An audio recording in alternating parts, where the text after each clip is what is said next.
Welcome, everyone. For our invocation tonight, Mayor Pro Tem Smith, would you mind terribly? Yeah, let's stand, everyone.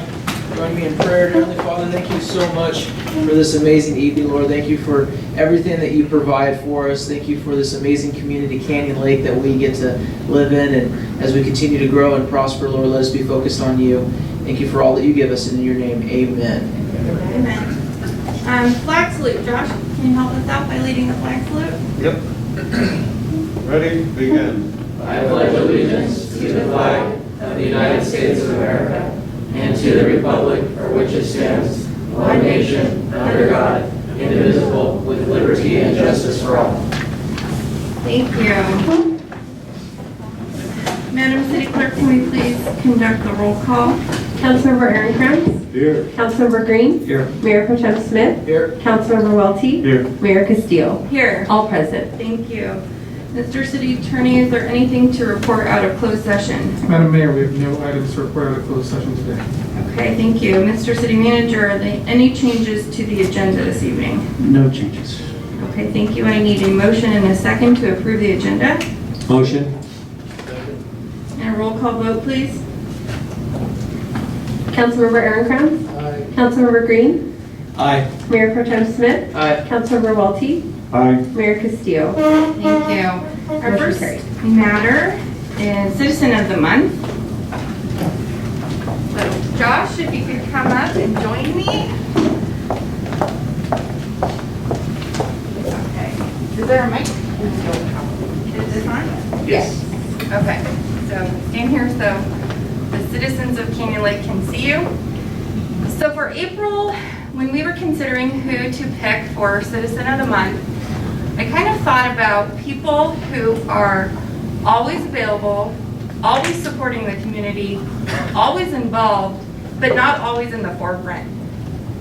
Josh Stieber is the man in the corner. If you don't know Josh, that's really your loss, and I encourage you to meet him. Josh is the kind of person who is always volunteering his time at Little League. He is always around where there are kids who are in sports. My favorite thing about Josh is that as a council member, when I've asked for input on how to move our city forward, he's had ideas not only for the city, but for the POA.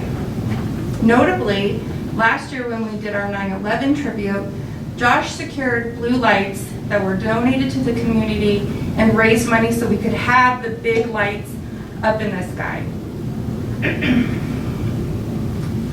If you have not had an opportunity to attend one of Josh's poker runs, you are missing out. Because Josh makes sure that if there is a philanthropic need, he can fill it. There are many clubs that have benefited from the attendance of Josh Stieber at their events. And I know that this Saturday, the Junior Women's Club Golf Tournament is going to be one of them. Horse record, here we come. I'm very proud to recognize Josh Stieber as Citizen of the Month for the month of April. This is an individual who I think is dedicated to our community and has a big heart for Canyon Lake as it moves forward. So we have a certificate of recognition. It says, in recognition of your donation to the 9/11 tribute and your continued contributions to the Canyon Lake community. Thank you. Thank you, Madam for Mayor. everything you do.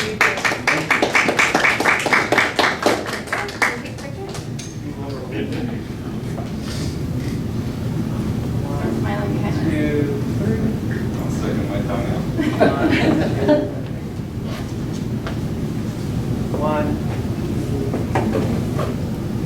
Thank Madam you. Mayor, there's one thing about Josh that some people don't know about, but this guy knows how to decorate a house. How many years in a row have you won the Halloween challenge for decorating? Well, it was the first year last year. I don't believe that. We got many more to come. Many more to come. It was insane. My kids loved every bit of it, so congratulations, my friend. Congratulations. Well deserved. I'll be up to pull my permit at the beginning of September. Add one more thing that I didn't mention that I think is important. When COVID hit, there was not a lot of opportunities for the kids in our neighborhood or in the community to be outside. And because facilities were restricted. There was a hard time keeping lights on at the Little League field. Josh came up with a plan to be able to donate money to the POA so the kids could have lights on at night.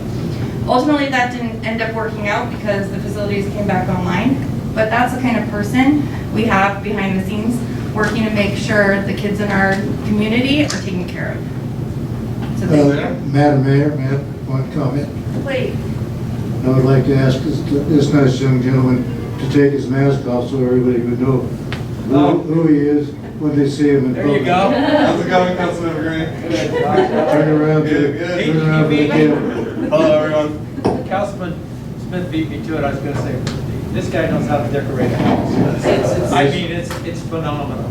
And actually, you've got to witness, not only is this a milestone in my life, but I was actually asked last year by a few of the high school families to do a commemorative speech for a bunch of the high school kids on the block party, and Councilmember Green was there and got to hear the 8-minute spiel. I mean, It was more of a life lesson than a commemorative speech. it came right from the heart. It did, because I've been through it and I'm not too far behind. So, or in front of them, but I appreciate it, everyone. We're very proud of you. Thank you, City of Canyon Lake, appreciate it. So, all right, I'm getting dizzy turning.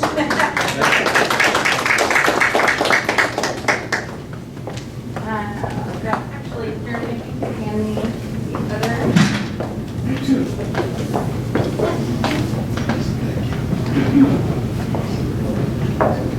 All right, continuing forward to ceremonial matters. If you're not aware, April is DMV Donate Life Month. This is an important month for awareness. And with us today is Erin Horanek. Hi, welcome. We have a proclamation for you, but I would love if you could give some information to the City of Canyon Lake and our residents about why this is such an important program, why you are an ambassador, and how we can help. So we'll give you some room here.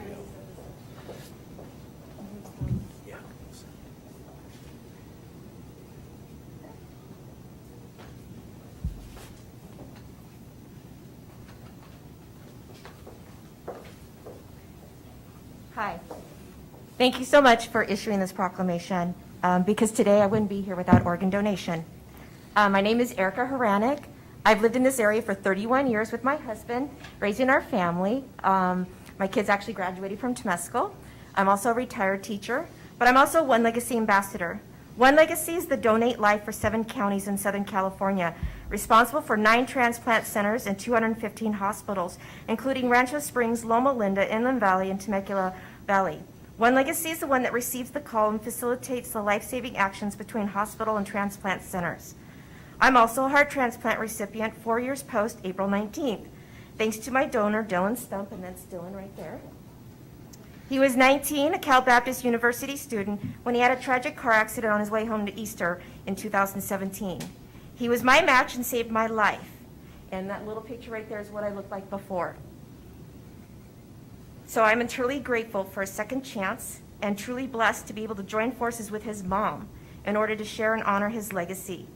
He was in volleyball, loved singing, so he's in the male chorale, and was known for his big hugs, and he had a big heart.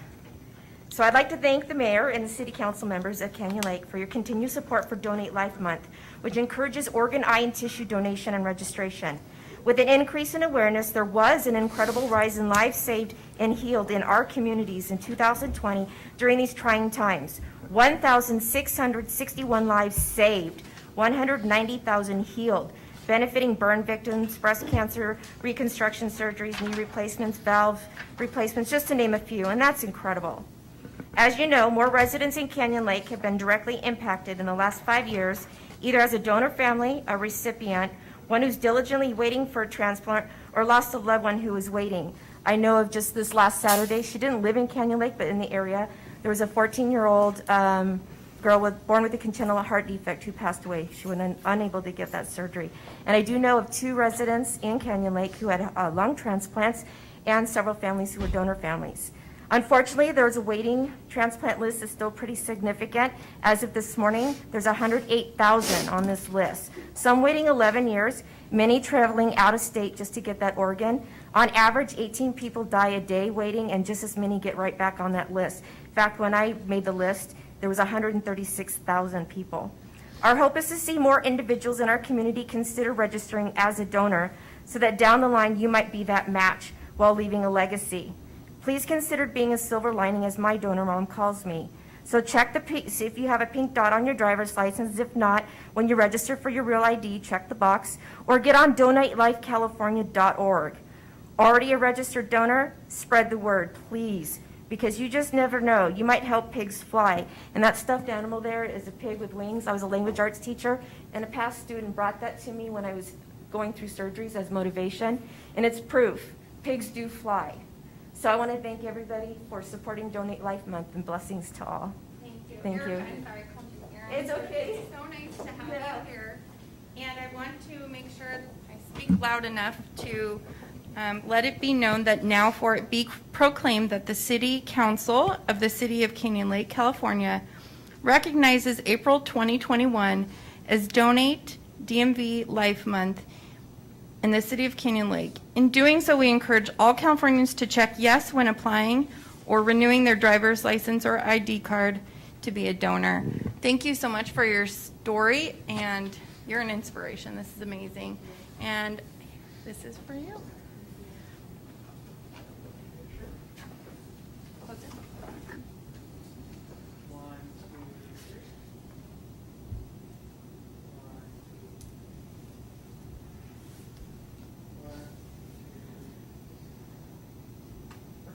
Thank you. Thank you for being here. We appreciate Thank you for letting me be here. Oh, absolutely.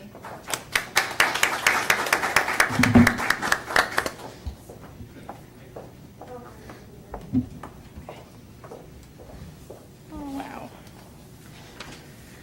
Okay. And thank you for your handouts. Okay. I believe we also have a presentation by the city clerk tonight. Yes, thank you, Madam Mayor. So a little birdie told us that you will be celebrating a birthday on April 29th. So on behalf of staff, we just wanted to say happy birthday. We hope you have a wonderful birthday, and we have just a little cake for you. Yes. Thank you. Oh, a bundt cake. Thank Happy you. I birthday. appreciate that. That's really sweet. Thanks, guys. Happy birthday. Today's actually my husband's birthday, so I'm going to eat this before I go home. Yes. For real? I'm just kidding.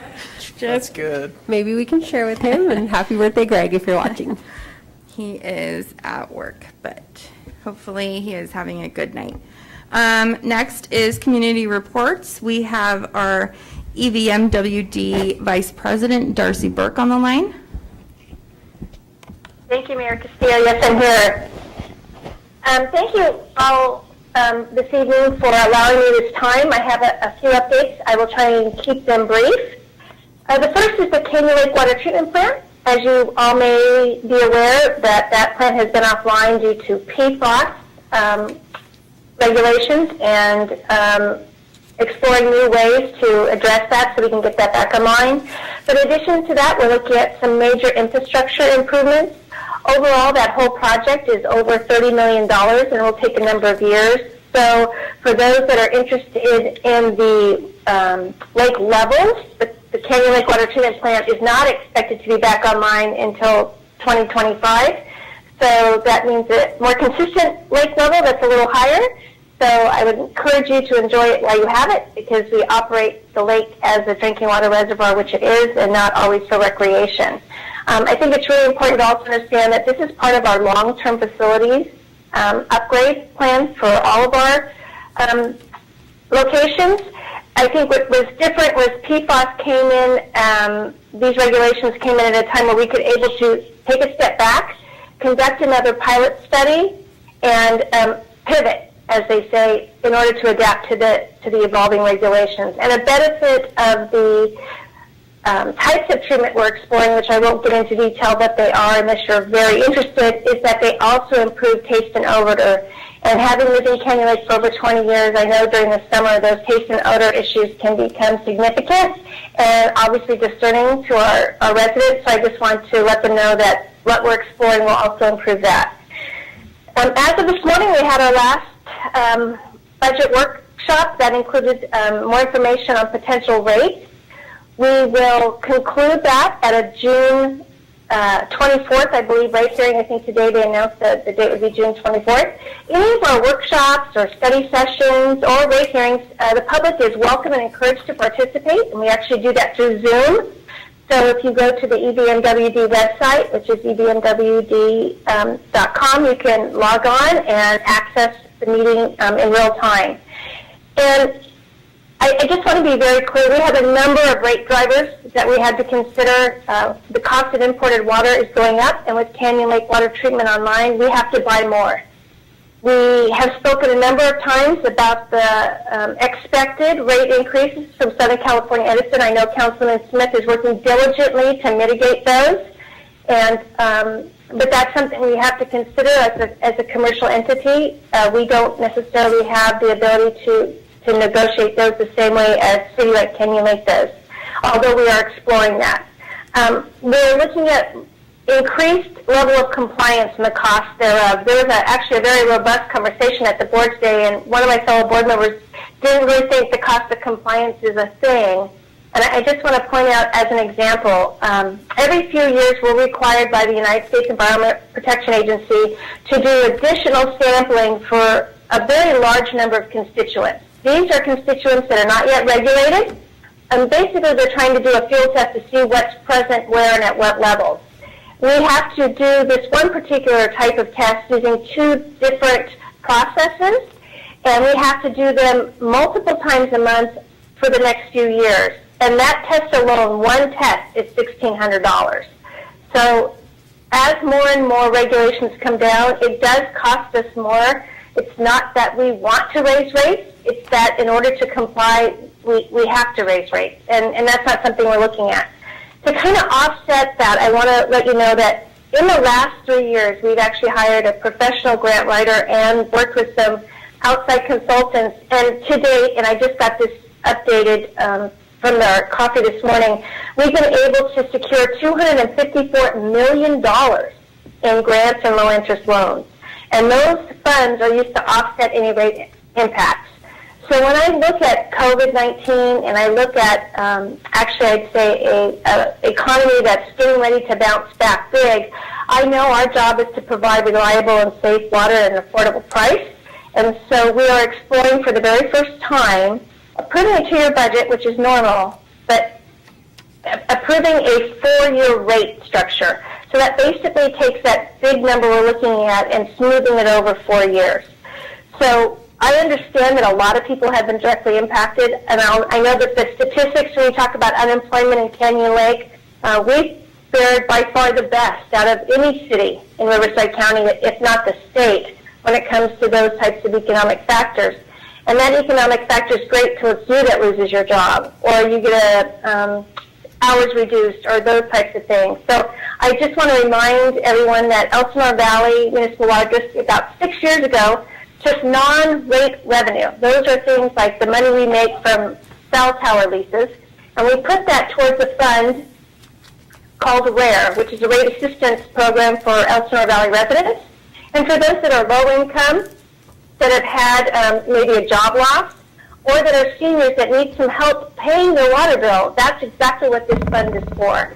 We also recently changed our admin code that when we use a P card or a purchasing card where we're able to get cash back in that process, that cash back actually goes to help fund this program long term. We're looking at ways to maybe use some of our assets that are more idle, like vacant property, that we can take that money and make a fund or expand RARE services to include those that maybe have lost their job temporarily or maybe have had a medical emergency or unexpected death. So we're not quite there yet. We have to work very closely with our legal counsel to make sure that we're complying with making sure that there's not a gift of public funds. But I just want people to know that there are programs available. And the best thing you could do, please, fellow Canyon Lakers, is just use the water you need.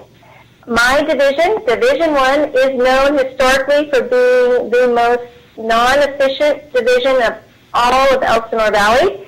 33 or more % of all of my service area, that also includes Tuscany Hills and Canyon Hills, are in the top 2 water tiers. So, for example, if you're in Tier 1, you would pay like $2 and something for a unit of water. In Tier 4, you pay almost $8 for a unit of water. So if we could just not waste it, I'm not one that will ever tell you to conserve it. I just want you to be efficient with it. You're very smart. You all know how to use a resource. Think of it as money, and we just don't want it to get flushed down. And the more water runoff we have goes into the lake, the more issues we have with the water quality in the lake. So there's a direct linkage for both of those. Just a few more short things. We are still proceeding with our strategic planning, and it's going very well. Stakeholder outreach should happen very soon, and now that we're in orange tier today, yay, and hopefully green for sure, and on June 15th, that process can expedite a little bit. I just want to remind everybody that the warmer weather is here. Check your sprinklers for leaks. Make sure you're avoiding runoff. Check our website for rebates. If you're considering changing your landscaping and maybe putting in some drought-tolerant plants and removing some turf, there's a rebate. If you're looking at replacing maybe your dishwasher or your washing machine, there's rebates there to help you make those water-wise choices. And the last really big thing I want to talk about is, in the media, you're hearing a lot about the drought. The first of every month is when they do the snowpack survey up in the Sierras, and you may hear dire news on the media telling us it's such a dry year. The farmers have been cut to 0% of their allocation from their water, and the State Water Project, where we get about 60% of our water, is cut to 5%. So basically, you're paying for 100%, but you're getting 5%. And the 95% has to be made up somewhere, and that's why I think Southern California could be very proud of themselves. We've invested in things like Diamond Valley Lake, invested in things like Canyon Lake, and those are both drinking water reservoirs that are there if we need it. And if there was a dire drought emergency, we would turn the Canyon Lake water treatment plants back on. But the governor may come up with some very draconian restrictions that we have absolutely no control over. When Governor Brown reorganized the state and put everything under the State Water Resources Control Board, he really took away a lot of the local autonomy that water districts can use to make good decisions for their ratepayers and their customers themselves. And so we're working really hard with those that represent us in Sacramento, and our staff is diligently making sure that it's not a one fix for all. We are doing very good about using the resources we have, and we should not be punished for those that have not. I wanted to also mention that, if you recall, about 2 years ago, the POA, the city, and the water district had a joint meeting. I'm hoping that maybe this fall that's something we can repeat. I think it was very good for the residents to kind of hear how we all work together and the roles we play. I also want to thank Mayor Castillo for allowing me to join you at your coffee this morning. I thought it was a very good conversation. I was really appreciative of the residents that joined us this morning. And I will take any questions the councilor may or may have. Gentlemen, any questions for Director Burke? That was a very thorough presentation. So there's a lot of information covered. Anyone have questions about I have more of a comment. I just want to say thanks again for reiterating how you guys are using funds to help with some of the COVID relief. I think I get questions all the time in regards to, subsidizing tax dollars to pay for other people's bills, and I think you've done a good job of making that clear with some of the other programs that you guys are working on. I also wanted to ask, are you planning on doing any type of workshops? I know you've done them before, Darcy, in regards to just water conscience and, properly doing certain things and just educating Canyon Lakers as we approach the summer months. I know that you've done, little things. I'm so glad you asked, because I forgot to tell you. Yes, there's a series of, right now they're online, they're virtual, and they're actually run by a number of master gardeners. Nice. So that tells you how to pick the right plant, where to plant them, what type of irrigation they need, how much water they need. They have been extremely popular. We're hoping, obviously, as time goes on, that we can offer those in person again, because when we were also able to work with some of our local plant providers to provide free plants to those that participated to kind of get them started. There is also, part of those workshops, there are incentives for smart irrigation timers, different sprinkler nozzles. So yes, they are going. We also normally used to do a spring fling up at our main headquarters, and you got to tour the wastewater plant, and there was a lot of activities for children.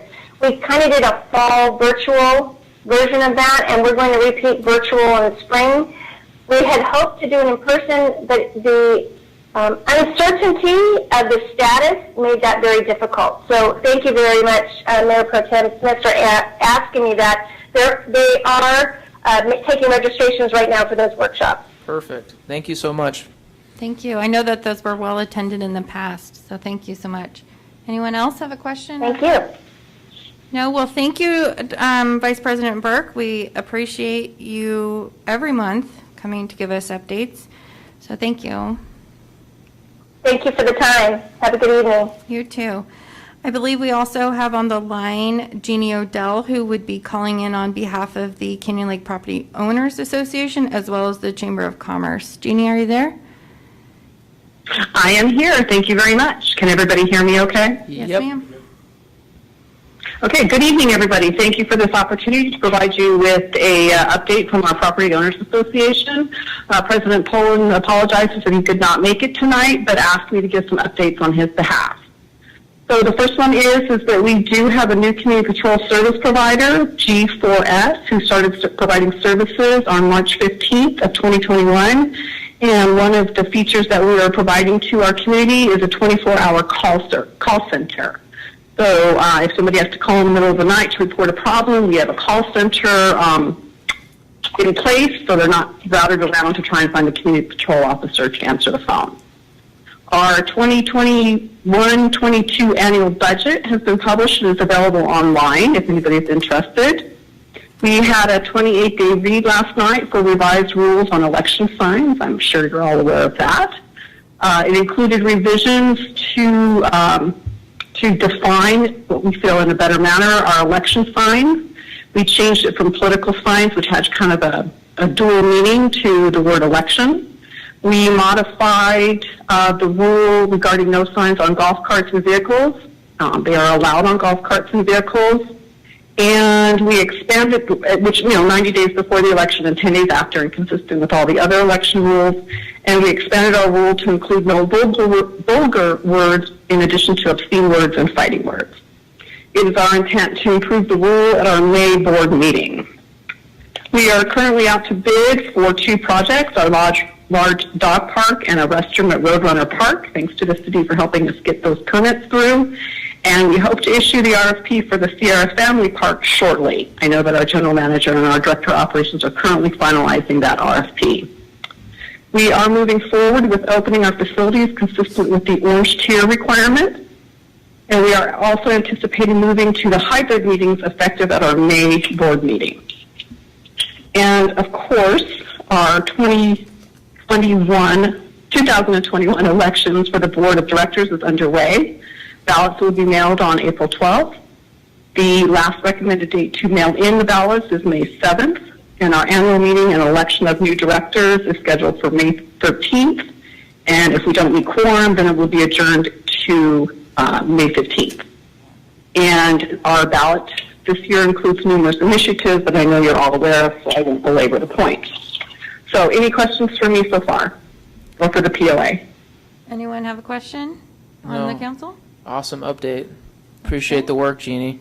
I know you're working hard. No, you're working really hard. And then do you have It's been an invigorating year, let me tell you. Yes, it has. Do you have a chamber update as well? I do have the chamber update. Thank you very much. Business Bingo has been launched thanks to the hard work of Sonia Kent, our Director of Community Events, and Christina Brasbound, our Director of Communications and Marketing. We would like to encourage everybody to visit our website under our event tab for details, and I also want to thank the city for sharing it on their social media as well. And we would appreciate it continue to be shared so we can make sure that everybody knows about it. It has been a highly viewed Facebook post and Instagram post, so we're excited to see the results of that campaign. Our upcoming events will include a member event, which we'll be hosting shortly in April, consisting of a presentation from an expert regarding human resources issues that affect small businesses. And that will continue to be a virtual event until we're allowed to host meetings in person, which should be shortly. We will also be focusing a restaurant week at the end of April, which will feature the Urban, PZA, the Country Club, the Lighthouse, the Canyon Cowboy, Pepe's, and the Sports Stop. And we'll have more info to come on that. And depending on when the California and Riverside County fully opens, I'd like to encourage you all to save the dates for Oktoberfest, which will be September 25th, and Parade of Fright, which will be October 23rd. And we will begin our pre-planning of these events shortly, which of course involves going to the city to get our permits. And then finally, one of the features I want to kind of point out to everybody is one of our new features is what we call Member Deals. And it's on our website under one of our tabs. We have 3 deals currently listed on our website. We have a use of a free conference room from CCS Executive Suites for any of our chamber members. We have a 15% off the monthly fee from On Target Digital Services, one of our new members. And West Coast Outdoor Messaging is offering a discount for the digital advertising services on the Canyon Lake Town Center sign. So I would encourage everybody to check out those member deals as well, especially since the city is a member and take advantage of those if needed. So that concludes the chamber update. Any questions? Any questions, Larry? Jeannie, this is Councilman Green. Yes. I understand the chamber is conducting a survey. Is that true? The chamber is conducting a survey? Yes, ma'am. Not a... No? Go ahead. I'm sorry. A cannabis survey? That's on the Business Bingo. One of the squares directs the people to the Cannabis Connection website to complete their survey. And what is the intent of the survey? You have to go to Cannabis Connection's website, and they just want to see if there's any support for a cannabis dispensary, I think, within Canyon Lake. Okay. So it's not sponsored by the chamber other than the fact that we have their square on our Business Bingo. Okay, thank you. Oh, no problem. Anyone else? Questions? No, thank you so much for the update. Thank you, Jeannie. No problem. It's going to be a fun year, you guys, so I'm looking forward to working with the city on all kinds of stuff. Absolutely. Sounds good to us. Have a good night. Thank you so much. Thank you Thank you. Thank you. Have a great meeting. Okay, so moving on, we have our public safety update. Lieutenant Rails is here. Hello. Lieutenant, how are you, my friend? Good evening, Honorable Mayor, Mayor Pro Tem, City Council members, city staff. I have the public safety report for the month of April, which covers our stats for March. During the month of March, deputies responded to 321 calls for service, which is up 13 from February. There were 10 Part 1 crimes reported in the city of Canyon Lake, and those are 3 aggravated assaults, 2 burglaries, 3 thefts, and 2 motor vehicle thefts. In addition, deputies made 1 public intoxication arrest, wrote 4 traffic citations, made 5 DUI arrests, investigated 6 traffic collisions, and made 11 overall arrests. This is pretty close to last month, up a little bit in a couple areas in the thefts, but that's only by 1, and up 1 burglary, but it's down from January, so still right there within the range of normalcy. So that's all I have, unless there's any questions. I have some questions. Yes. As you know, spring's here. Summer's coming. We have some wonderful beachfront parks in our area, and the trouble is that they are wonderful and that they attract a lot of people. And historically, what we've seen is the spring starts and you get 10 people down there, and then you get, they're pretty nice. And then they get 15, and they get a little rowdier, and pretty quick we have 20, 25, and they get pretty close to out of control. I mean, I've been here 30 years. That's the pattern. That's the way it is. So I think just a warning to you that when you see that 15, that's just it's just a growing animal. I mean, it's a great place for the kids to go play and party. It really, in their mind, that's where they want to go. And if we can get 15, why don't we call all our friends in from our local high schools and bring them in? I mean, we could easily get 200 in this piece of land, right? And it could be a great time for a teenager. But the reality is it's dangerous. It's kind of annoying to the citizens, and I just wanted you to have a heads up that it's a thing that grows. it's not like there's just 10 kids and, oh, it's not a big deal.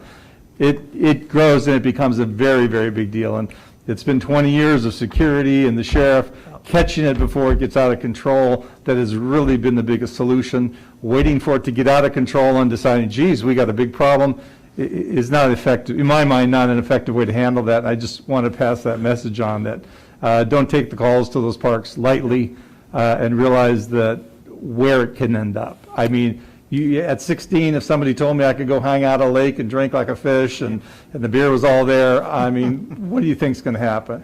And that message just can't be there. No, I appreciate the heads up. We're out of the Lake Elsinore Station. We patrol 2 lakes, so we're used to the large parties in Lake Elsinore every year. So I'm sure it's going to be the same here.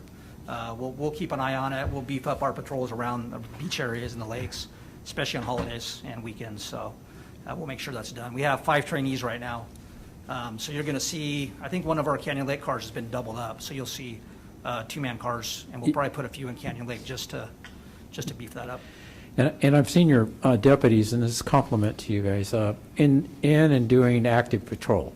And so they're in and out of the community a lot, and the parks, and so presence is a big deal, and you guys are doing a great job so far of making that presence known.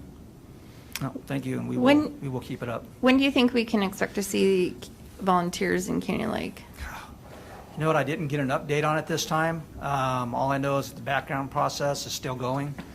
I will get an update for next meeting to see exactly where we're at and to try to get a kickoff date. I know July 1 is right about the time that we're planning on kicking those off. Madam Mayor, I got an update because I went down to the station and turned in my package for to be a volunteer. COVID's what's doing it, so they really want the whole county to be in the right tier in order for them to start doing it and feel safe with it, just because it's a volunteer side instead of an actual employee. That's just the excuse they gave to you? That's what they told me. So I don't know if that's true to the other candidates, but that's what they told me. We're hoping full volunteer force by summer. Yeah. So okay, it's pretty awesome. What's good now also, I don't know if you've seen the new CSO, the full white vehicles with the orange light bar. No. We have 7 now at the station, and it's the same logo and everything on the side, but it just says community service officer, and we just got the okay to use those for volunteers also. Oh, cool. So the volunteers will be driving those brand new Explorers that are pure white, that are the same ones that our CSOs are driving. You've got them on the street now. I saw them at the stadium. Yeah. Yeah, those are brand new. They're just coming out. We're trying to keep our CSOs and volunteers out of black and whites. Okay. Nice. Just because it brings on some issues. So Sure. we should be getting more of those. So you'll see those around the community, and those will either be volunteers or community service officers. Okay. awesome. Thank you. phenomenal. Thank you so much. We appreciate it. Appreciate you. Okay, moving on, we have Battalion Chief Mark League here. Hi, welcome. Good evening, Mayor Pro Tem, City Council and staff. Mark League, Battalion Chief, CAL FIRE Riverside County Fire Department, presenting the stats for March 2021. In the city of Canyon Lake, there were 67 calls for service. As always, predominantly emergency medical services, 76.1%, and 1.5 of those as well being traffic collisions, bringing that up to around 78% of medical emergencies. In the statistical data, one thing to note, there were 4 residential structure fires within the city of Canyon Lake last month, noting up a 6% of the 100% total, and I'll touch on those significant incidents later on. Engine 94 ran 28 of those 67 incidents within the city of Canyon Lake, and Engine 5 ran 10 of those incidents. So some assistance from the cooperating agencies. As you can see by the map within the packet, no specific area of concern as far as medical or any of the emergencies goes. It was widespread throughout the city. And then I'll touch on the 3 significant incidents. While only 6% of the 100%, of those 4 structure fires, 3 were very significant within the city, and that's definitely an uptick to the norm within the city limits. The first fire being on March 6th, the spray incident. Firefighters arrived to find a fire inside a garage. The fire was quickly contained. There was no displacements. On March 7th, the lake incident, firefighters responded to a single-story, single-family residence with light smoke showing. Upon further investigation, found a well-established fire inside a garage. On that scene, there were 2 firefighters that were injured. They slipped and fell on the driveway, but they've since recovered. Okay. And on the third incident, which was March 22nd, was our most significant, I would say, out of those 3, not to downplay any of the others. 3-story, 2 of which those stories are sub-level.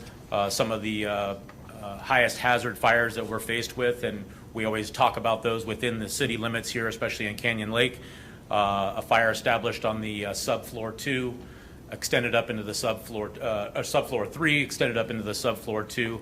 But firefighters here from the city of Canyon Lake and the cooperating agencies did an outstanding job, at least in preserving some of the property. That's the end of the report, and I'm open for any questions. Yeah, on your fire loss, total, what was our fire loss? I didn't total it up, sir, but I can probably just do a quick number. 640. Looks like we're about 900,000 Okay. in loss. And obviously, property saved is a lot higher than that. Absolutely, absolutely. I can give you a quick number on that as well. It was right over $1 million. See how my math goes? 1.1. 7, 8, 9, 10, 60, yeah, 1.7 million. Okay. Can next month, I don't know if you guys can do it out of your CAD, can you give us a number on how many times if 60 is not available or 94s, we have to back them up? So that, Yeah, I mean, we could definitely research that. Almost anything within CAD's possible with a little bit of legwork. okay. So if we got, reason I'm saying if 60's tied up, 94s or 5s has got to come in, or somebody else, depending on who's available, if they're tied up, so that we kind of have a statistic on. So more of, 94 and 5 respond because of the Sure. AVL, but you're wanting to know if engine 60 was truly not available. Correct. I'll see, I'll push it up and see if we can't gather that data. Okay, thank you. I noticed here we had one call that was 20 minutes plus. Do you have a reason on that one? Yeah, I did, and I put it in the notes there. I did pull up the FC-34 report. It appears that the captain pushed the button to go available after the scene at the exact same time that he went on scene, so that leads me to believe either there was an error within the system, Right. or he forgot to push the button. It was at the same time. It leads me to believe there was no delay in service. Makes sense. Thank you for the clarification on that. Dale, any questions? No, I'm good, thank you. Jordan? No? Okay, well, Can't thank you guys enough, seriously. All right. I know it was a busy month for you. Absolutely. Thank Glad you. your guys are on the mend. Yes. Thank you. Thank you.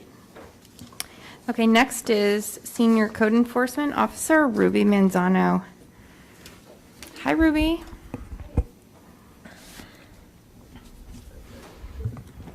Good evening, Mayor, Mayor Pro Tem, and council members. I will be providing you guys with the monthly activity report for the month of March. So we had a total of 10 calls regarding public nuisances. These were immediately almost rectified, so those cases were closed. 12 citations were issued on BLM land, and speaking with our weekend officer, Fred Lopez, the activity level out there it's increasing with our dirt bikes and Right. Riding UTVs. season. Yes, Yeah. so it's getting bigger, and so he does have the help of our BLM rangers, but dirt bikers are really hard to go after, so we don't bother even trying to chase them. Ruby, can I ask a question? Sure. We do have someone on duty, on staff, on weekends. Fridays and Saturdays, yes. How do we get a hold of him? He does have a phone number that I can provide you with, if you'd like. Okay, because His work I've cell seen phone. activity on the BLM, them taking 4-bys and getting in on Yeah. the backside and parked, so it looks like they were setting up. Okay, I can give you that. I can give you that. Okay, thank phone. you. Yeah, no problem. We also recovered an abandoned vehicle, and we had it towed out once we contacted DMV, and it wasn't reported stolen. So we had it towed out. It took us about 3 hours to get it out. Okay. And residential inspections, the Business License Department mailed out 7 self-certifications applications for the month of March 4 of those have complied, came back, submitted application, paid the fee, and 2 have requested in-person inspection, so they don't want to do the self-certification, which is not a problem. And one last thing, we do have our citywide cleanup this coming Saturday, April 10th, from 8 to 2 p.m. at the community church, and proof of residency is required. Good thing there's not a golf tournament during that time. I got a quick question, Madam Sure. Mayor, if that's all right. Yes, please. In regards to short-term rentals, I know I spoke about this last time we spoke, and we were going to do a little work on making sure they're long-terms, not short-terms, in regards to Airbnb and VRBOs. Have we done that? Yes. We are going to meet, the city manager and I, and possibly our city attorney, to discuss what our options, our best options are going to be to be able to monitor some of these. I know we won't be able to catch them all, but there has to be some way that we can kind of monitor it. Yeah, because I mean, I think if we're doing a search and there's, how many do we have now? We have what, was it 15? Right now, we have 14. So we have 14 right now in Mhm, Canyon that Lake we that know are of. active, and as we know, they're not identified as long-term, they're identified as short-term, or are they identified as long-term? Out of the 13 that I have here, 5 went ahead and switched on their vacation rental website to the 30-day and then paid the fees for the residential rental. Okay. 8 of those, we issued citations because they have not complied, but they did remove themselves from the sites. So that's everyone. And now we're monitoring the 5 to see if they're. Right. Have we had any, I guess this would be a question for you, more with our city manager. Have we set up a meeting with the POA in regards to working together on that? Because the only way that this is going to be monitored in regards to short-term or long-term is the actual usage at which people are coming and using those parcels for guest pass purposes and whatnot. And I know that the POA is just as supportive as we are in this particular policy, so I know that they'll work with us to some capacity as best they can. But maybe, have the conversation of bringing the POA into that meeting, just because there's really no way we can, monitor this if they're doing long-term or not. Because they can do whatever they want once they have the client and they have them on the site and they can message. Because that's usually how it starts, and that's just what it's going to happen, I guarantee it. Question, is there any reporting requirements if they're doing this 30-day rental in theory? Do they have to provide you a contract, or do they have to let you know who's going to be that 30-day renter? Not necessarily. Well, yes, actually on the application, they have to provide the information of their tenant. So if they're doing that every 30 days, they have to provide you with one of those every 30 days? Is that the way it lays out? They would have to, yes, but whether or not they're going to do that, we have yet to find out. Maybe that should be part of the discussion of how you get compliance under control and, again, work with the POA, and they might have ways, maybe they're reporting one party for the same 30 days as your party, and Right. maybe you can look into that. Sometimes people, they sometimes mess up their paperwork kind of Right. thing. So just if we could follow up on that. Yeah, sure. So I guess the good news is I think when we started this process, we were up to 23 or 25. Now we're down to 14. Yes. Now we're down to 5. Yes. Good job. So far. That's awesome. Seriously, good job. Thank I you. know Yeah. that this was an extremely, heated conversation for the council, but more importantly, our residents was reaching out to us because they were sick of, what was happening and how this community was And being that's how we utilized. get most of them, Right. because of a lot of the residents. The so residents. That helps. So I just want to commend you and say thank you so much for all the hard work on this and cleaning it up. It means a lot to us. You're welcome. Thank you. Thank you. Thanks Hey, for Ruby, You're not done yet, Ruby. what does the first citation consist of? It's a $100 citation. And when is the next? The next one will be going out this month, probably this week, and that will be 200. But I mean, what is the time in between the first and the second? We usually citation? we try to give them between 2 to 3 weeks to comply before we issue the third, and then a week after that, we'll issue the third one, which is $500, and then it just carries on. So in the past, has anybody complied with the citation? Usually the citations will get them to at least give us a call back. But in this case, what we noticed with the 8 that were issued citations, they removed themselves from the website. Okay. Good stuff. Hey, thank you. Okay, hold on, Ruby. You're not Okay. done yet. You got the best part coming up. Fire inspections. Okay, I've got 60 are completed and 94 pending. Is that still all in the town center? Yes. Okay, and so those that still have to have their first inspection? Correct. Okay, how are we doing with that? We're just waiting to resume our inspections. Okay, because of COVID? Mhm. Okay, okay. That answers the question. You did good. Thank All right. you. Good. I just have one more thing, I'm Yeah, sorry. no, okay. We had this discussion months and months ago about, putting up signage. Oh, it was more a conversation about the ski lake area and way back when, and, we put up signage and they'd shoot it with a shotgun and all that other stuff. It is signposted right when you get out the gate, and like what Larry was saying, 'cause I know exactly what he's talking about over the weekend because I drove by it too. It's not posted dramatically right there off the road, and that's where most people are offloading, and it's so easy to do because you just pop off the road and it's a nice flat area, and then people are really using the area to teach their kids how to ride little 50s and little 110s, and that's where it's happening, that's where it's starting. So when people are driving in and out of the community, they think it's okay to ride because there's so much activity right there. Have we looked or partnered with BLM or anyone on one of those big signs that would, because I don't think it would get vandalized just because there's so much traffic there, and it'd be back in, where the ski area is at, it's easy to do because there's no one around. But right there where the main road's at, it'd be hard to kind of shoot a shotgun at it or try to, saw it down because there's just so much traffic and there's so much movement happening.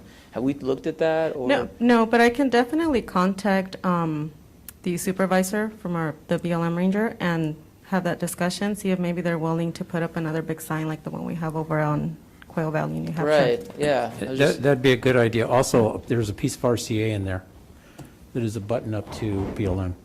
So I know that they might be able to help there too, so. Yeah. Good. You just got to find out where we I'll need it. contact them. Yeah. Okay. I promise him Anything that, else? I'm sorry. Okay. Thanks, All right. Ruby. Good job. Thank you so much. Madam City Clerk, will you please read the public comment statement? Thank you. Any person wishing to address the City Council on any matter within the jurisdiction of the city, whether or not it appears on this agenda, is asked to submit their comment electronically by sending an email to publiccomment@canyonlakeca. Excuse me, publiccomment@canyonlakeca.gov. Please note that I will be accepting email comments during this meeting in real time. If you're commenting on an item on the consent calendar or on items not on the agenda, I will read the emailed submissions into the record during the public comments portion of the agenda. If you're commenting on a business item or public hearing, I will read the emailed submissions into the record at the time that particular item is scheduled on the agenda. During this period of social distancing, electronically submitted comments should be no more than 250 words and include the person's name and agenda item number. We do have one comment. It's for item number 7, so I'll read it at that time. Okay, thank you. Moving on to the consent calendar, will you please read the consent calendar statement? All items listed on the consent calendar are considered to be routine matters, status reports, or documents covering previous city council action. The items listed on the consent calendar may be enacted in one motion. With the concurrence of the city council, a council member may request that an item be removed for further discussion. Staff recommends approval of all items. Anyone wishing to pull a consent calendar item? Hearing none, a motion and a second to approve the consent calendar, please. So moved. Roll call vote. Councilmember Aaron-Krantz? Councilmember Green? Aye. Mayor Pro Tem Smith? Aye. Councilmember Welty? Aye. Mayor Castillo? Aye. Motion carried. Thank you. Moving on to business items. Number 4, do we have a staff presentation? Madam Mayor, yes. This item actually was brought forth by Mayor Pro Tem Jeremy Smith. I think actually he could do a much better job giving the background on this and the reasons for it, so I'm going to defer to him to make a report on this. Thank you. Yeah. Thank you, Madam Mayor. I'm excited. This is what makes, our job fun, is we get to do things like this. This is more of a kudos to this council because not only did you guys come together and we developed strategies to help our businesses during COVID, but we also did what we could as a public entity and provided relief for those that are impacted by COVID-19.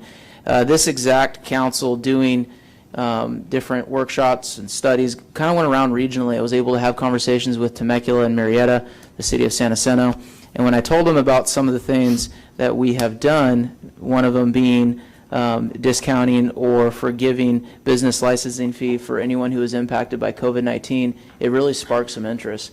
So I'm excited to bring this resolution forward because it shows the creativeness of this council and what we're doing in Canyon Lake. Against all odds, against COVID and everything else, we still came together and we provided resources for our community, whether it's giving out masks or whether it was doing workshops for our businesses, but more importantly, providing financial relief to those folks that were impacted by COVID. So this resolution just simply states that. It shows that we came together and we kind of battled it out, and we gave good resources to our folks, and we were willing to do what it takes to keep our businesses open during the pandemic, and I think that deserves a resolution. Anyone have questions of Mayor Pro Tem Smith? I have a question. I mean, this is going to affect our budget a little. I mean, it's definitely, to me, a great cause. It's not going to throw our budget off in a big way, is it? I can address that. So the resolution puts a cap on total cost to the city at $10,000. We don't anticipate that we'll come anywhere close to that. In order to be eligible for this, a business will need to show that they were impacted by COVID-19, and there's a process to go through. We have no doubt that there are businesses in Canyon Lake that have been impacted by COVID-19, but fortunately, Canyon Lake has not been impacted as much as some other communities. I think at least partially that's because of the leadership of this council and how this council has steered the community through COVID.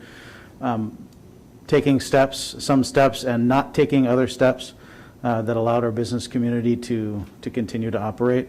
I mean, we have the lowest unemployment rate in the entire county here. Our sales tax took an initial dip at the beginning of COVID, but then rebounded and is very strong right now. And so by all indications, our business community as a whole is strong. But we do know that there are those businesses that have suffered. We don't think it's a very large number. So we don't think we'll get close to that $10,000 amount, but we do have a cap just in case to protect the budget. Sounds like a great opportunity to get relief to the people who really need it. Yes. So nice to see targeted COVID benefits, so it's good news. Yeah. Okay. Are there any public comment cards on this item? No comments on this item. Okay, I need a motion and a second, please. So moved. Second.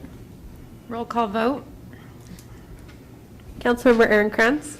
Aye. Councilmember Green. Aye. Mayor Pro Tem Smith. Aye. Councilmember Welty. Aye. Mayor Castillo. Aye. Motion carried to adopt resolution number 2021-16. Thank you, everyone. Good job. Okay, moving on to business item number 5. Staff presentation, please. Thank you, Mayor. City Attorney Steve Graham, I'll be handling the staff presentation for this item.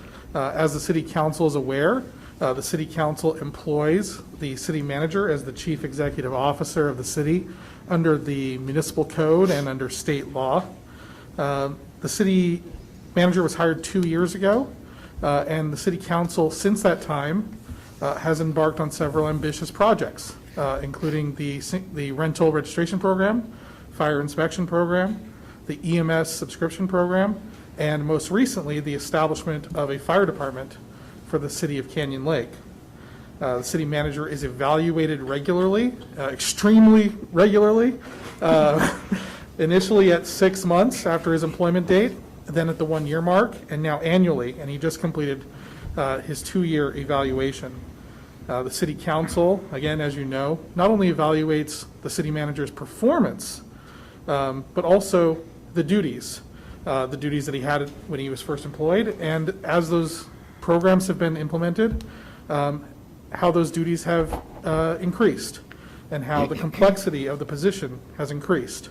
When I first came to the city, I was told that a lot of people felt like Canyon Lake was a part-time city. This city council has embarked on a series of various initiatives And the city is very much a full-time city now. When this fire department goes online, this city government will be operating 24 hours a day, 7 days a week. And the head of that government is sitting to my right. So to that end, City Council on an annual basis reviews the city manager's compensation and determines whether it's appropriate. The contract that you have in front of you is a result of a negotiation between the city council on one end, giving direction to the city attorney, and the city manager as an unrepresented employee. The agreement represents an increase of salary of approximately 6%, which is roughly the equivalent of CPI increases that other public employees have received. Based on a survey that was conducted of other city managers in Riverside County, even with this modest increase, the city manager remains the most modestly compensated city manager in Riverside County, the next lowest being approximately $40,000 higher, $30,000 higher per year. This agreement does add a performance-based bonus of 9.9% of that base salary. After that annual evaluation, the city council may grant or not grant in their sole discretion. If the performance has been there, that is available to the city manager.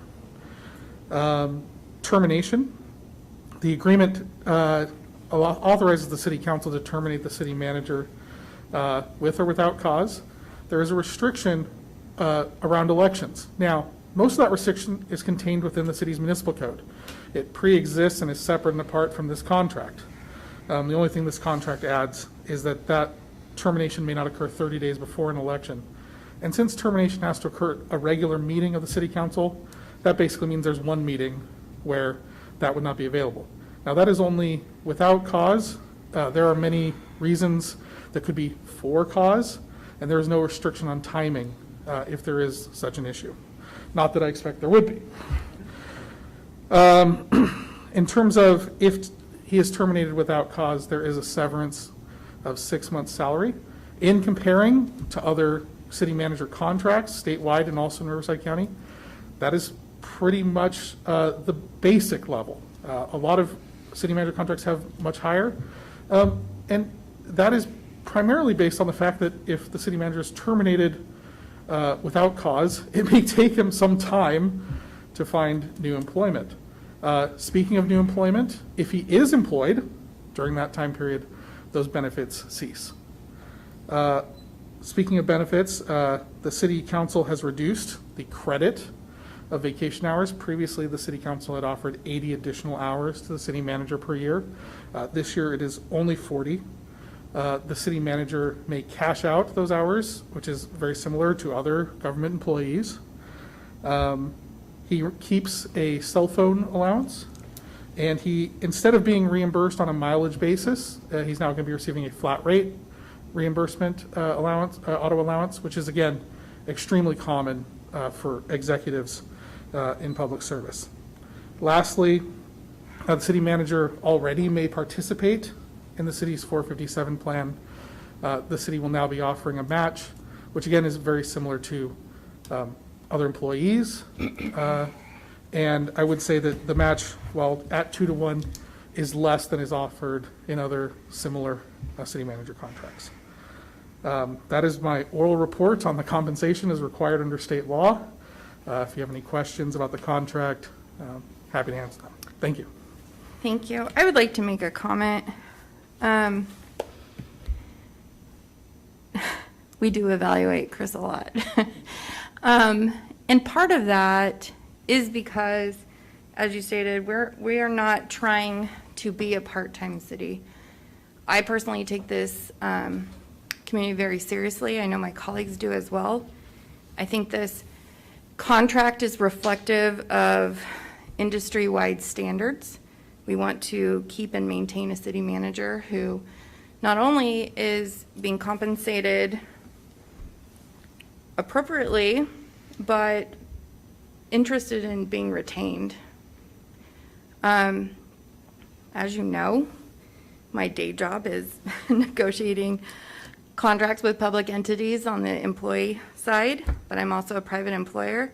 I think there's a lot of benefit to incentivizing the city manager on a performance basis, as would happen in terms of merit increase, in terms of, public sector, private sector evaluations. And in this case, a requirement for eligibility is the health of the city.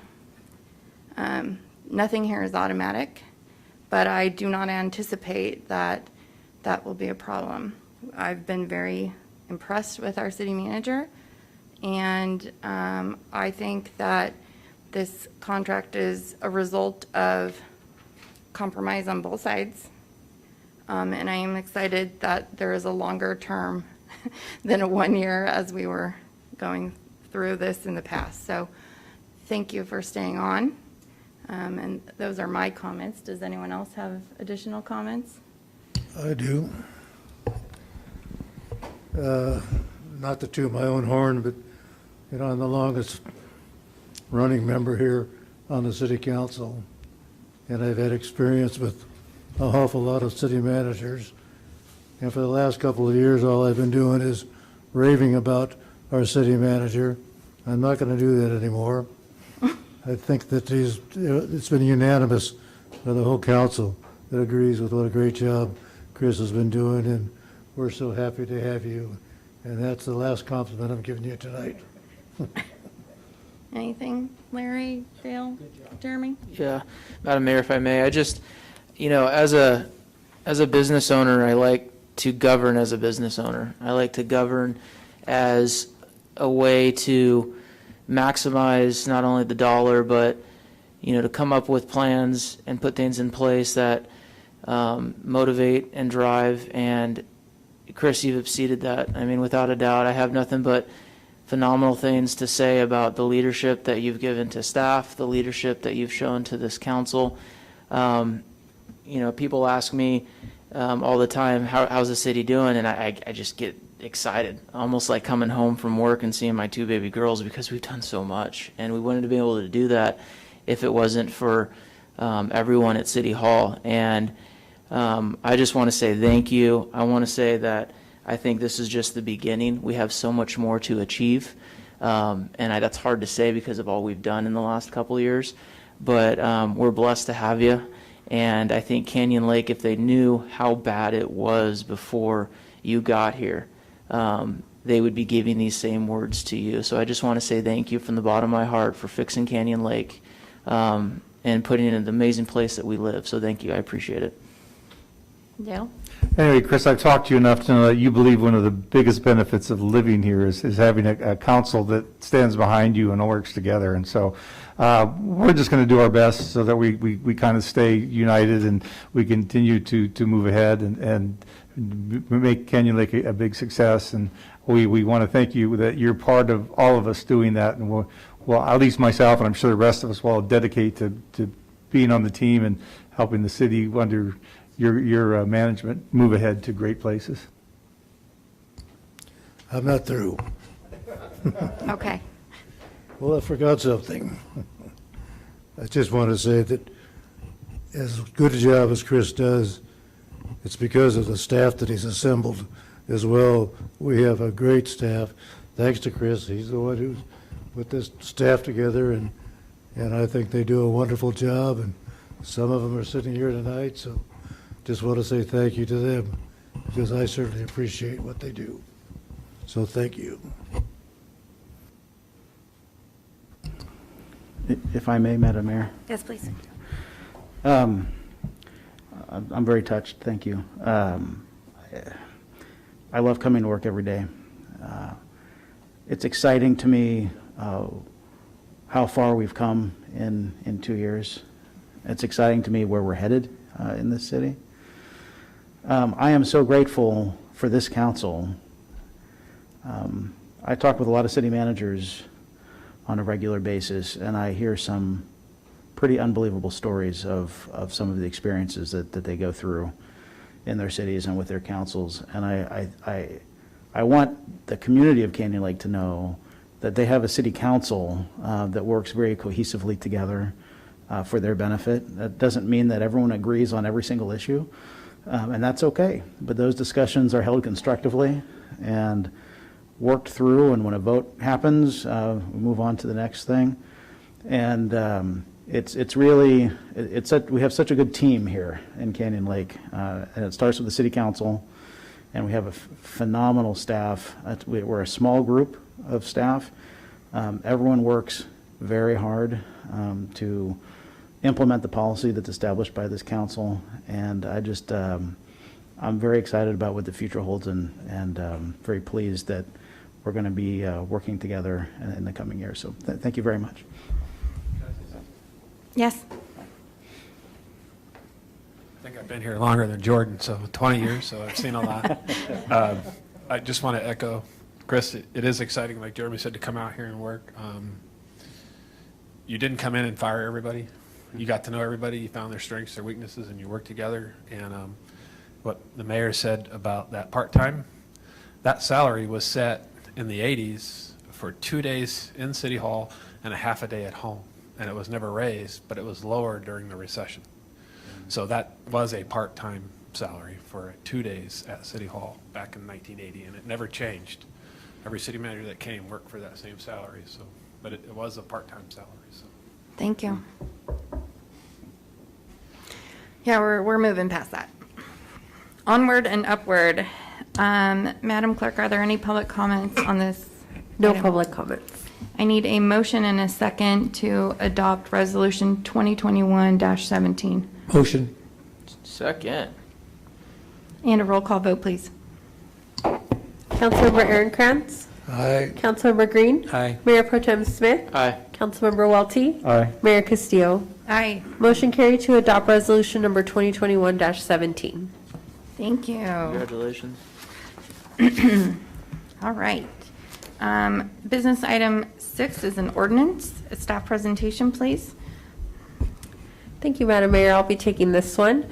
Before you tonight, we have the introduction and first reading of ordinance number 206 regarding holidays observed by the city.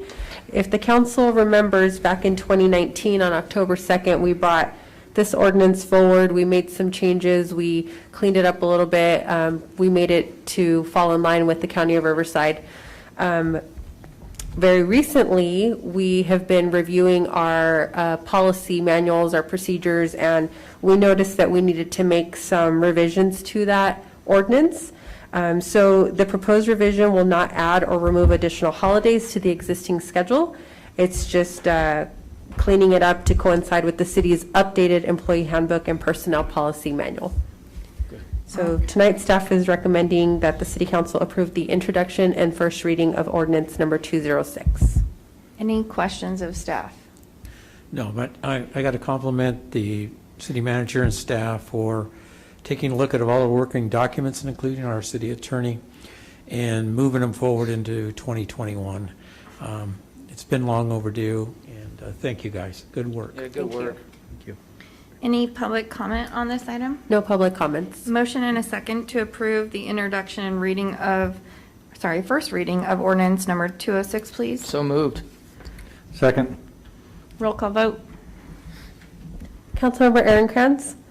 Aye. Councilmember Green. Aye. Mayor Pro Tem Smith. Aye. Councilmember Welty. Aye. Mayor Castillo. Aye. Motion carried to approve the introduction and first reading of ordinance number 206, an ordinance of the City Council of the City of Canyon Lake, California, amending Canyon Lake Municipal Code, Chapter 2.40, regarding holidays observed by the city. Thank you. Moving on to business item number 7, we have 3 resolutions regarding city policies. Staff presentation, please. Yes, Madam Mayor, thank you. I'd like to direct your attention to the TV screens here of a presentation on this item. The city's personnel policies and procedures document was last updated November 5th, 2014. Not only is the document out of date, but it fails to address a number of areas that are important for the effective management of city employees. For instance, job classifications, grievance procedures, how compensation is handled when traveling on city business, and standards of conduct, including a code of ethics, are completely absent from the current policy document. For health benefits, the personnel policies and procedures document refers to the cafeteria plan benefit policy, which was last adopted in 2017 and has also become out of date. Resolution number 2021-20 does more than simply update the existing document. City staff, in conjunction with the city attorney and our finance director, have worked over the past several weeks to develop an entirely new document, the Employee Handbook and Personnel Policy Manual. This manual will replace in their entirety the old personnel policies and procedures and the cafeteria plan benefit policy. In addition to the policies contained within the manual also references a number of standalone companion policies which will need to be adopted separately. Two of those policies, the social media policy and the vehicle use policy, are also before the council tonight. Two more, an injury and illness policy and a technology resources policy, are still in development and will be coming to the council at a future date. While the social media policy and vehicle use policy are fairly self-explanatory, the Employee Handbook and Personnel Policy Manual is much more involved and in some cases complex. So I'd like to go over the key changes from the current Personnel Policies and Procedures document to the new Employee Handbook and Personnel Policy Manual. First, the manual includes a more robust opening section that better introduces employees to the City of Canyon Lake and explains the purpose of the document. It clarifies that all employment at the city is at will and removes references to probationary periods. It expands and updates definitions of terms. It establishes job classifications. It moves away from the cafeteria plan for health, dental, and vision insurance benefits, establishing a new approach that increases coverage while reducing cash outs. It establishes a city match for employees participating in the 457 deferred compensation plan. And the amount that is matched is a percentage of salary based on the number of years an employee has served with the city. It increases vacation accrual for full-time employees continuously employed by the city between 5 and 10 years. Currently, our policy has a certain number of accrual, 80 hours for employees that have been here up to 10 years. And over 10 years, employees get an additional 40 hours, up to 120 hours. This new policy establishes a middle tier for employees who have been here at least 5 years, but less than 10, and they accrue up to 100 a year. It adds the ability of employees to cash out up to 80 hours of accrued vacation per year, as long as they have used at least 40 hours of vacation during the calendar year. It puts in place grievance procedures. It updates employee discipline guidelines. It references a new vehicle use policy and references a new social media policy. It updates travel guidelines. It establishes reimbursement for employee training and tuition. It establishes employee standards of conduct, including a code of ethics. It requires employees to sign a form acknowledging receipt of the manual. The updated policies contained in the new manual will have a fiscal impact, and I'd like to touch on those, starting with the most complicated of the policy changes, which addresses how we handle health benefits. In the table on the screen here, the column on the left shows what is currently offered under our cafeteria plan, and what changes with the new manual is in the column on the right. So currently, the city contributes $1,106.29 per month towards health, dental, vision, and life insurance benefits for all of our full-time employees. Keep in mind, we only have 8 full-time employees in the city. We have 3 part-time employees, and we contract for an awful lot as well. But currently, we also allow employees to cash out the unused portion of the city contribution. So if you pick a health plan that costs half that amount, you receive the remaining amount in your paycheck. Likewise, if someone opts out completely of city health insurance and they can show that they have health insurance somewhere else, for example, through a spouse, they cash out the entire amount in their paycheck. The new manual switches to a system that pays 100% of the actual cost of premium for employees and 80% for dependents up to a certain dollar amount. And it eliminates the cash out of the unused portion. However, employees completely opting out of city insurance altogether may receive a flat monthly amount of $250 in lieu of insurance payment. This is to incentivize employees not to be double covered, not to accept city insurance if they are already insured somewhere else. This was by far the most complicated portion of this manual, this new manual. We felt it was important to change direction here for a couple of reasons. One is just an issue of fairness. We have some employees who are married and receiving health insurance from their spouse and can cash out virtually all of this allotment, which adds essentially $13,000 a year to their salary. And other employees who are performing very similar job functions who don't have that luxury because they're not able to receive health insurance benefits somewhere else, and so their salary is effectively lower because they can't take advantage of this cash out scenario. And so we're looking to put something in place that's a little bit more fair, also something that more realistically shows compensation. So when we post a job and someone looks at that compensation amount, they have a clear picture of what the compensation is. Our long-term goal is to get salaries to a level that is more competitive in the region, and we feel that in order to do that, we have to address this cash out issue.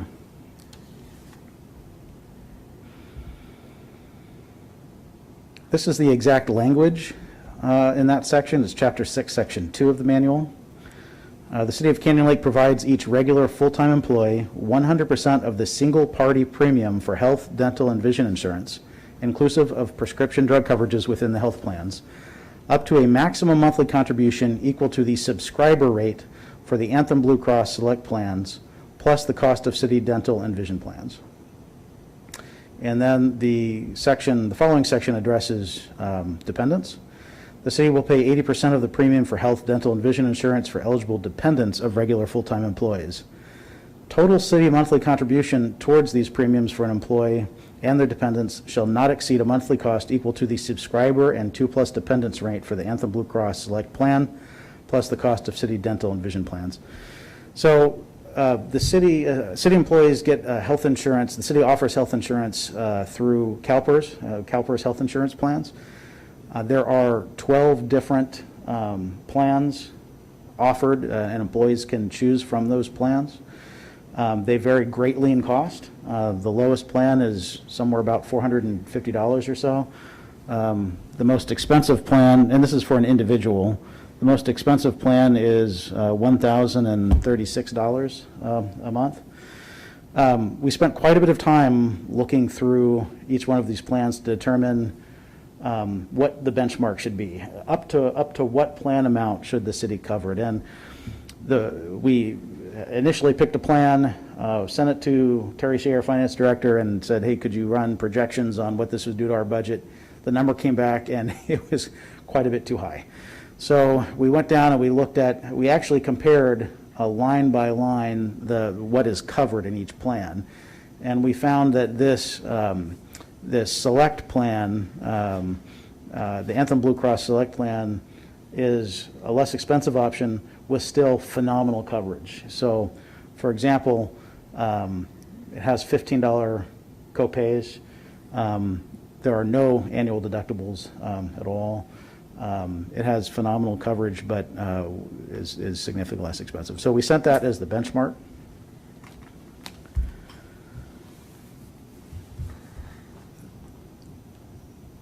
All of the plans offered through CalPERS have three different potential costs. You'll see on the table here on the left side, there's that $639.10 is how much that the plan costs for an individual employee, which they call a subscriber. The second number there, $1,278.20, is the cost for a subscriber and one dependent. A dependent can be a spouse or can be a child. Either way, the cost is the same. And then the third number there, $1,661.66, is the cost for a subscriber and 2 or more dependents. So it doesn't matter if you have, once you get to this column, it doesn't matter if you have 2 dependents or 6 dependents, the monthly premium is the same. And so since this policy calls for the city to provide 100% of the cost up to this amount for the employee, but only 80% for dependents, we need to figure out what that amount is. And so you'll see on the second row there, under the right 2 columns, we back out the $639.10, which is the amount we know is just for the employee or the subscriber, to find out what the amount is that we're in these plan costs that are for the dependents. We multiply that by 80%, which is the amount the city covers for dependents, to get the price here, the $511.28, and then the $1805 is the amount that that's the cost for the dependents. Then we add back in the cost for the subscriber, and we get at the bottom there, the bottom row is what the city will cover. So the city will cover for an individual $639.10 a month. For the employee with 1 dependent, $1,150.38, and for an employee with 2 or more dependents, $1,457.15.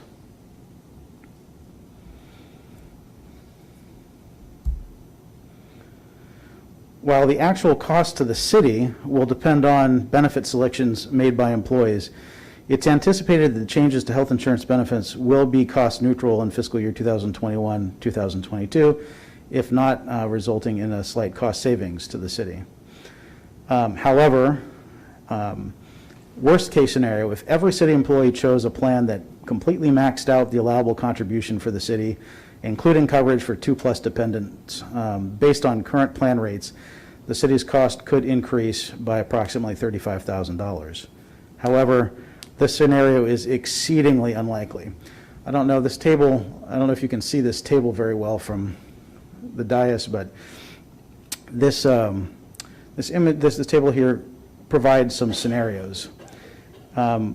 This top number here, $106,203.84, is what we are currently paying today annually for health insurance benefits for all employees. So this alternative 1 says, okay, well, what if 6 of our employees are on maintain the $1,106 a month, and then 2 current employees are subscriber plus 2, what does that do to us? And the reason why employees could remain on that $1,106, we had to build in, we're taking away the ability to cash out. But we have a number of employees who are used to getting that. We felt it would be unfair to take that away from someone who's used to having it, and so we had to build in a grandfather clause. And so it is possible that some people will remain there. That would increase our costs to $114,000 a year. But alternative 2, something similar, alternative 2 here is what we anticipate will be the most likely scenario, which is 3 of our current employees cash out, leave, don't have city insurance at all, and then get the $250 a month cash out. 2 of our current employees have subscriber plus 2 dependents, and 3 of our current employees are just the employee only, just the subscriber only.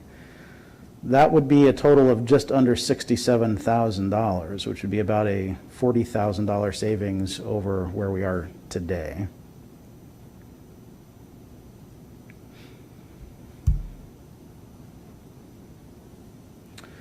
So let's talk about something other than health insurance.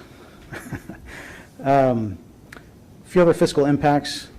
Professional development.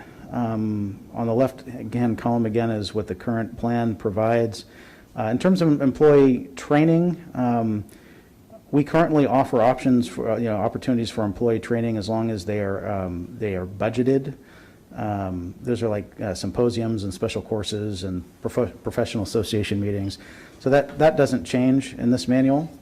What does change is that we are offering a tuition reimbursement. So full-time employees are eligible to request reimbursement up to $2,500 per fiscal year for coursework and related expenses, for example, textbooks, workbooks, software, in connection with a degree program or professional certification, provided that such courses reasonably contribute to the employee's professional development and pertain to a legitimate function of municipal government.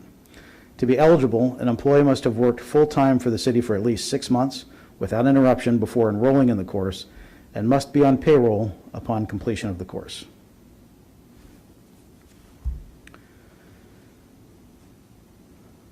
Another item with a fiscal impact is that the new manual changes deferred compensation a little bit. We currently offer a 457 deferred compensation plan to our employees. However, there is no city match, which is quite unusual for public agencies. And so the new manual does introduce an employee match for the 457 deferred comp plan. It's a 1-to-1 match up to a percentage of the employee's salary depending on years of service. So, if an employee has worked for the city less than 2 years, then there is no match. Between 2 and 3 years, we will match 1-to-1 up to 1% of their salary. 3 to 6 years, 2%, and so on and so forth until you get to 15 plus years, and it maxes out at 6% of the employee's salary.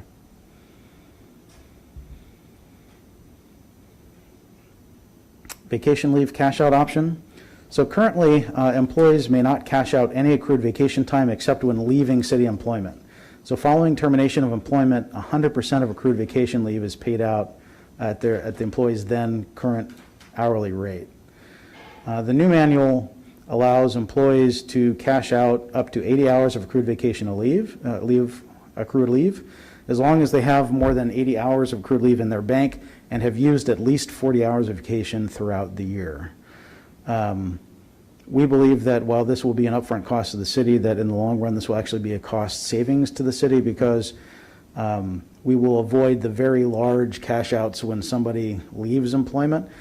And also, employee salaries tend to go up over time, and so vacation hours they cash out today will be at a lower amount than if they were to cash those hours out several years into the future.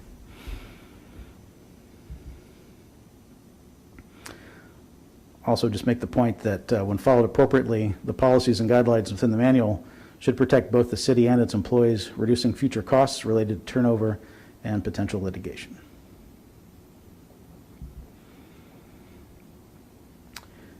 The manual is a 75-page document. There is much more contained within the document than what we have time to delve into this evening, but I've tried to highlight the portions of the document that most significantly deviate from our current policies. The manual, along with the social media policy and the vehicle use policy, have been worked on diligently by city staff over the past 6 weeks or so, in conjunction with the city attorney and the finance director. The documents in front of you this evening represent a significant amount of staff time and effort, and I'm very pleased with the work our staff has done on these policies and with the final products. I know that the council has had time over the past 5 or 6 days to study the document and to have questions or concerns addressed by staff.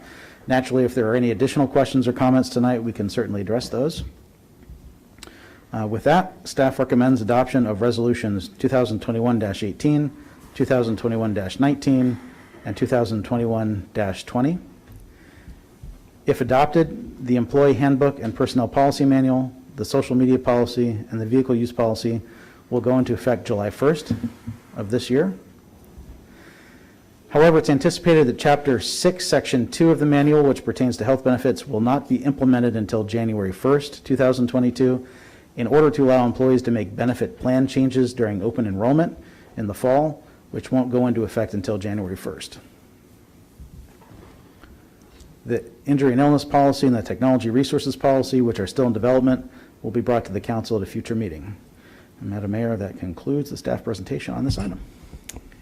Okay. I would like to say that when I was running, one of the things I was shocked by was that we did not have a up-to-date industry standard city policy manual, personnel rules.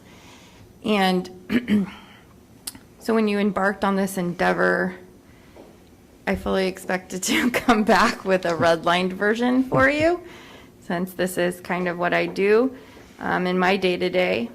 I'm passionate about employee benefits, and I want to commend you because I did not have any edits, which shocked me.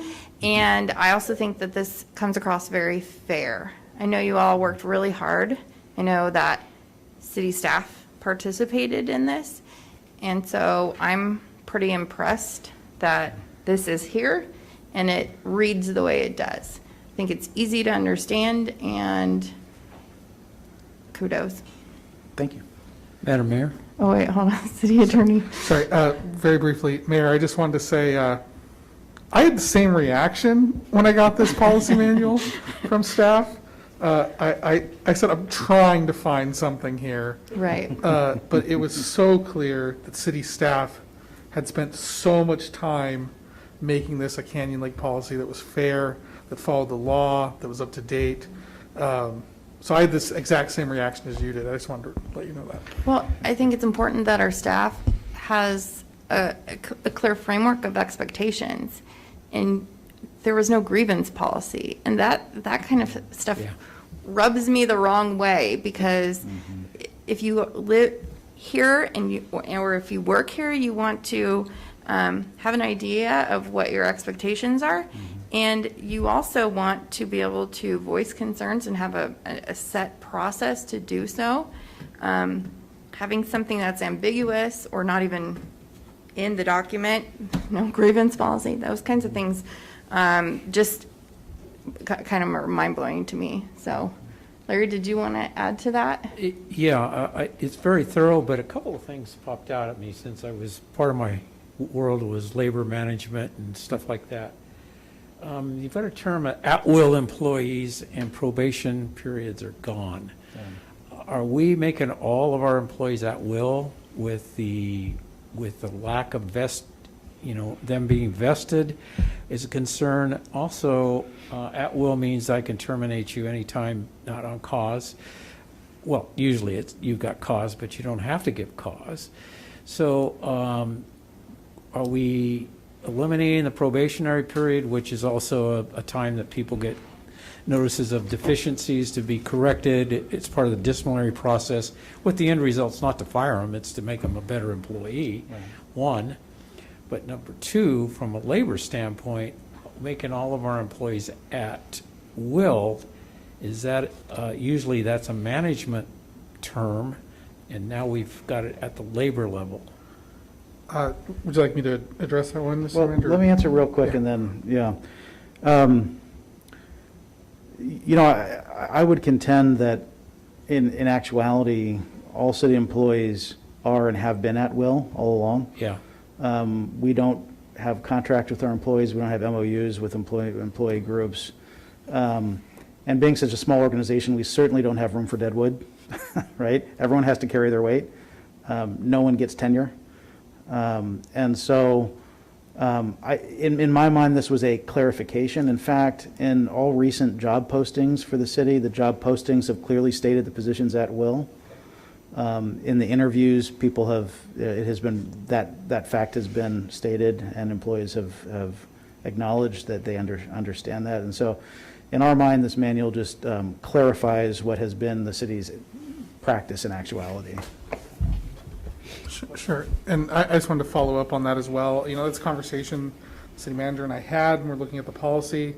The council has made it very clear that they want this government organization to be run efficiently and like a business. Everyone has been at will already, so this is not a change in anyone's employment status with the city. But when you had language in there about probationary periods, it was perhaps confusing to new hires and to employees. I think that the process you're talking about, the process of evaluation, the process of goal setting, the process of becoming better, I think that that's something that the city manager already has set up as part of the city's culture. And I think that that's not going to change either. But I think just purely from a, protecting the city, making sure that, the relationship between the city and its employees is clear, really wanted to hit that home in the manual, and that's why the language is as clear as it can possibly be. Yeah, and let me address the probationary period item as well. I do think it causes confusion because the purpose of a probationary period is that you have a period of time, whether it's 6 months or a year, or whatever that established time frame is, where you're kind of trying the employee out and where it's easier to let them go if it's not working out. So if you say there's a probationary period, well, then the assumption is, well, once I clear probation, then you really can't get rid of me. So that's, in my mind, in conflict with the concept that every employee is at will. It is. Right. It is. Yeah. In a labor sense, there's a sense that you've vested and now you're a full-time employee, not a probie, but I understand. So I just wanted to make sure the clearing of the word at will, because that has a different term and meaning to me than it does an employee that has got employee rights, and the mayor obviously knows because that's a venue that she works in every day. So it's a great manual. I'm glad to hear and see the addressing of the different policies, which were weak and diluted and ambiguous and just need to be updated, and a good job. I just looked at that as an item that I want clarification on. Well, and thank you. Thank you. The only question that I had is, Mr. City Attorney, do we have to take these resolutions up individually, or can we take them up as a whole? No, you could take all three at once. And I just want to draw attention, there is language in each of the resolutions that does allow the city manager, with the concurrence of the city attorney, to make changes to these policies as time goes on, because, we have been tackling all of these documents, ordinances, municipal code, policies, contracts, everything. But doing them once isn't enough. Keeping them up to date, yes, is the next task. And so the idea is that we would be able to make those changes going forward. But my expectation is that if there is a significant change, it would be brought back for the city council's attention. Yeah, my comment is fences make good neighbors, and I think this manual does a nice job of kind of telling everybody where they stand in the employment relationship. I mean, you have yourself, of course, then you have supervisors. Well, now the supervisors have direction on how they manage their staff. So I think that ability to create a clear guideline for everybody just is so helpful.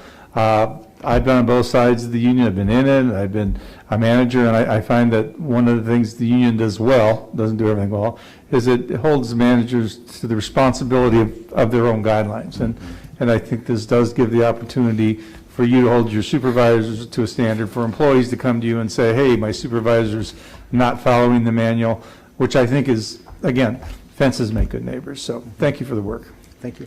And I believe you said that there was a public comment on this item for the social media policy? Yes, so specifically, resolution number 2021-18, establishing the social media policy. We have a public comment from Vice President Darcy Burke. It says, Dear Mayor Castillo and City Council members, I want to suggest 3 areas to be included in your social media policy. 1, social media organization chart, responsibility chain by title and position. Number 2, social media response protocols, best management practices. And number 3, social media response considerations, best management practices. Thank you, Darcy. If I may just comment on that, I know that that is Darcy's wheelhouse, her day job.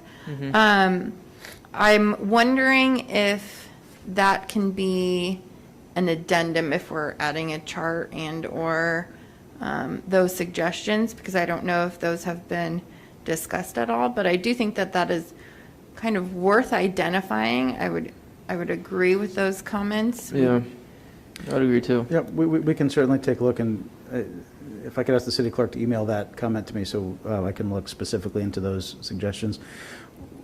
We did have conversation, the manual does address who can post and under what authority. Again, we're a very small organization. Right. And so, but yet, I would like to take a look at those recommendations Absolutely. and see if there's a way we can incorporate some of that. And that may be in line with what Mr. City Attorney just mentioned in terms of massaging the language as suggestions or the law allows. Absolutely. Like I said, I mean, the idea is that these will be sort of living documents going forward, not fossils to be dug up by staff 5 years hence. I would say that, one of the goals of the policies, though, is to allow flexibility for the city manager. So you'll notice positions aren't named, but it'll say city manager or their designee. So the city manager can designate people and has that authority. And when you're talking about, an organization of 400 employees, perhaps, it makes sense to list specific titles. When you're talking about an organization that has 8, I can tell you who the designee is. He's over there. So, I think that we should certainly listen to that feedback because it's good feedback. And if it needs to be incorporated, it will. But I'd also say, one of the things is to maintain that flexibility so that you're not constantly having to change it. Okay. Madam Mayor, how does this relate to our current social media policy? What Social media policy? Well, I think that's kind of my point in that if we put this into place tonight, since we have done, I think it would be kind of not an emergency, but a priority, that the city manager could review and come up with amendments. I think you probably come every year, 6 months with amendments to, as new monsters are created on social media, you'll have to catch them and kind of narrow them down. Very But, yeah. likely so. Well, I can guarantee you when we get our new department up and running, we'll be back for some employee considerations. Yes. So that's the only thing I was making sure. This is a great document for us. Yes. And our employees and the current employees and where we're doing. And I think we need defined policies because that's what we're judged by, and that's who will hold us to task. So we don't use selectively enforcing our policy. It's the book, and obviously you're the judge, and there's the jury. But it's a good job, and it's a living document. It's not static. And I think that if we have to amend the social policy based on Darcy's input, I think it's appropriate. But obviously, you would be the one to make that decision and bring it to us, and we'll go from there. But it's a very good, and hats off to you guys and staff and the input. Very good. Thank you. And one more comment. Thank you to the staff for really working together with the city on the benefits, because not only are you doing right by our city, but I think that a lot of you have made it known how you feel about the city in making those adjustments. So I appreciate that. I appreciate all the hard work. Madam Mayor, if I may, I would like to make the motion that we take up resolution number 20-21, 18, 19, and 20 as one. That works for me. Is there a second? I'll be happy to second that. Thank you. And a roll call vote, please. Councilmember Aaron Krantz. Aye. Councilmember Green. Aye. Mayor Pro Tem Smith. Aye. Councilmember Welty. Aye. Mayor Castillo. Aye. Motion carried to adopt resolutions number 2021-18, 2021-19, and 2021-20. Thank you. On to business item number 8. We have a resolution and a staff presentation. Yes, Madam Mayor, I'd like to ask our interim fire chief to make the presentation on this item. Thank you. Welcome, Chief. Good evening, Madam Mayor, Mayor Pro Tem, City Council members, City staff. Jeff Latendis, your interim fire chief. I'll try to be a little briefer than the city manager on the previous item. And I'll try to be a little bit more economically friendly than when I came up and asked for a couple fire engines. I'm not going to do that tonight. So tonight, I'm here to present to you a proposal for your consideration for the fire department to add 2 command vehicles to their apparatus fleet. This will be the last 2 vehicles that I come before you for. We will have a total of 5 vehicles then, the current engine 60, the 2 fire engines that are on order, and these 2 command vehicles. The command vehicles are a little bit different than the traditional command vehicles you might see in the fire department. If you were to look outside a little earlier when the chief was here, he had a Dodge 2500 Ram out front with a camper shell and all of his equipment in the back. Beautiful vehicle, much more expensive than what we're proposing here tonight.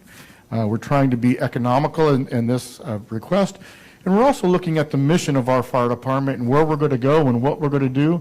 And we're not going to be going out on large campaign fires up and down the state with our one-station fire department. We're going to be here in the community, but our community does have some rugged areas that we need to traverse. We have some weather issues and water issues that we need to go through. So we tried to put together a proposal that would fit the needs of our community and be more economical to purchase, more economical to equip, and finally more economical to maintain in the long run. So what we have before you tonight is a proposal to purchase 2 Dodge Durangos. It's the GT version of the Dodge. They are all-wheel drives. They have the 6-cylinder engine on them. And in order to make them more able to meet the needs and the mission of the fire department, the vehicles are going to come equipped with beefier tires, all-terrain tires. There's going to be a suspension kit on them of about 2 inches that'll raise the vehicle a little bit further. And I believe that will fit the needs for the 2 command vehicles for the fire department. These vehicles will be used by the fire chief and the battalion chief in their day-to-day operations. And then once the vehicles get here, it's going to take about 2 to 3 months for the vehicles to be built. It's actually ironic, tomorrow is the last day that we can order the 2021 Durango. They're going to stop the order list and start the transition to the 2022.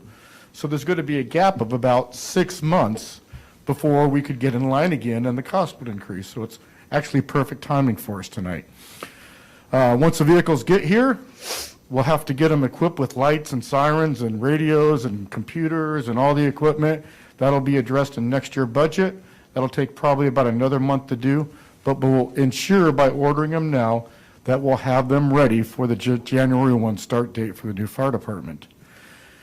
In the report that was done by ESCI, they recommended $60,000 per vehicle, $120,000 total, be allocated for the purchase of the 2 vehicles. They also recommended that we lease the vehicles over a 5-year period of time. City manager identified a fund that the city had that was generated by funds the city received from the AQMD, where we get approximately $13,000 every year to put in green type efficiencies into the city so that we get use for these funds. These vehicles actually meet the requirements of the AQMD for being clean technology, and we have a letter in the package for you tonight that says that these vehicles meet that standards from the AQMD. So we wanted to make sure we were able to do that. We have about $114,000 in that fund.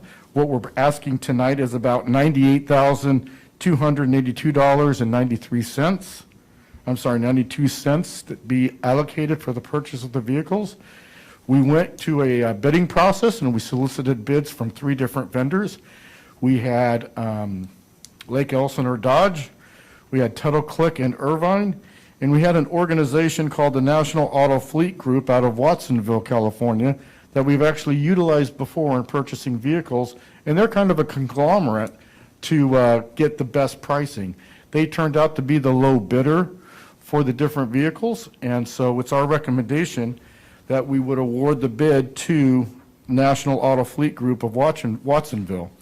It also identifies in your staff report tonight that after we did, and if you look at your chart, you'll notice that the lift kit isn't included. And so the city manager and I had a discussion after we were putting everything together and how we could best utilize these vehicles. And the lift kit was something that we thought would be very important to add to the usefulness of the vehicles. So after the fact, we went and talked to the lowest bidder and got a price for the lift kit, and they're still lower than everybody else that was able to. One of the bidders did not reply to our request for a lift kit, and the other bidder said that they weren't able to do it. Thus, it left National Auto Fleet Group the only bidder that was able to meet that expectation. So it's staff recommendation that you adopt Resolution 2021-21 and fund the 2 Dodge Durangos, give the city manager the authorization to execute a purchase orders in the amount of $98,283.92. And that concludes my presentation. I'm available for any questions. I have a question. So instead of the recommendation of the lease, we actually had money set aside that we were not spending in AQMD, and we can just purchase this outright? Correct, yeah. And No so way. clearly that does a couple things. It means it's money that does not have to come out of our general fund. Right. And, then we don't have the Like ongoing. $100,000 that is not coming out of our general fund. Exactly. Okay. And in fact, we're, as the finance director keeps reminding me, we are running up against a deadline where we have to spend the money or give it back. So Oh, no. the timing of this was Perfect. quite good, yes. Just out of curiosity, Watsonville's like 400 miles away from here. Are they delivering the vehicles? They are delivering the vehicles, but the agent I'm working with, again, they're a conglomerate, is actually Right. out of Alhambra. Oh, So the vehicles are going to be equipped, those extra market items are Yeah. being done in Los Angeles County. cool. Okay, what color is going to be? It's got a black top. That's still open for discussion. We have not, we're having a meeting with the Ad hoc Fire Safety Committee on Monday, and so we hope to hammer that out, because I'll say it here now, that at the end of this month, I will be going back to Wisconsin to the Pierce dealership, Appleton, and we will be resolving, that's the last time we really get to talk about it, what the true colors of the fire engine will be. OES green. I'm excited. Red with black top. No. Hot pink. This is going I to be a like the brutal red and the meeting. black, like No. that Yeah, other I one. do too. Got it. These 2 vehicles are going to have a black roof. The vehicles right now can be painted 2 different colors. That's the tradition in a lot of fire apparatus vehicles. So the top of it would be one color and the bottom would be a different color. A lot of vehicles have a white top. A lot of fire department vehicles have a white top. Some of them just have all one color. And so when I started working on the proposal, we had discussions about having a black top with a black reflective stripe. Right. Those are still open for discussions and have not been 100% resolved. I was just curious. I was in Rancho Bernardo yesterday or Monday, and I saw the most vivid red squad truck I've ever seen. I don't know what color red it was, but I had to look twice. It was so bright. So I'm just curious. Here we're talking about a black roof, and it looks like a pearl color body. Is that correct? It's Dodge standard red color, and so we aren't able, at least to be fiscally prudent with our funding, not to go to paint it to match the exact same color as the fire engine. Right. So it will be a closely matched red. Close as we can get. Correct. Without spending our money. Yeah. Okay, I was just curious. Good job. Thank you. And a local vendor to outfit it?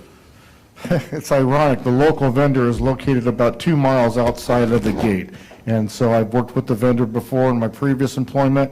He does outstanding work. The city manager and I actually had a tour of his shop about a month ago. He understands what needs to be done to the vehicles when they get here, the quality of the work. He told us they have done every engine for Los Angeles City Fire Department since like 1990. Here? Right here his address is in Paris, but he's about 2 miles outside our gate. Okay, got it. That's awesome. Any other questions, Chief? No? Nice home run. Yeah. Thank you. That's Book it. exciting. Book Okay. it. Let's make it happen. Book it. Okay, any public comment? No public comments. Motion and a second, please. So moved. Oh, everyone, jump in there That's all at that's once. a motion all around. Chris even made the motion. Roll call vote. Roll it. Roll call vote to spend Roll it. AQMD money. I'm sorry, can I get clarification on who made the motion, who Send made the it. second? We're I getting did. giddy. Me and Larry. Okay. Larry and I. Yeah. We send it. We'll go for There it. you go. Okay, roll call vote. Councilmember Aaron Krantz? Aye. Councilmember Green? Aye. Mayor Pro Tem Smith? Aye. Councilmember Welty? Aye. Mayor Castillo? Aye. Motion carried to adopt resolution number 2021-21. Okay. And Chief, while you're here, if you wouldn't mind giving us our department startup update? Thank you. Again, good evening, Madam Mayor, Mayor Pro Tem, members of council, city staff. Jeff Latender is your interim fire chief. And as we committed to when we started this venture back in February, we would be here at every council meeting, regularly scheduled council meeting, and provide you and the public an update with what's going on.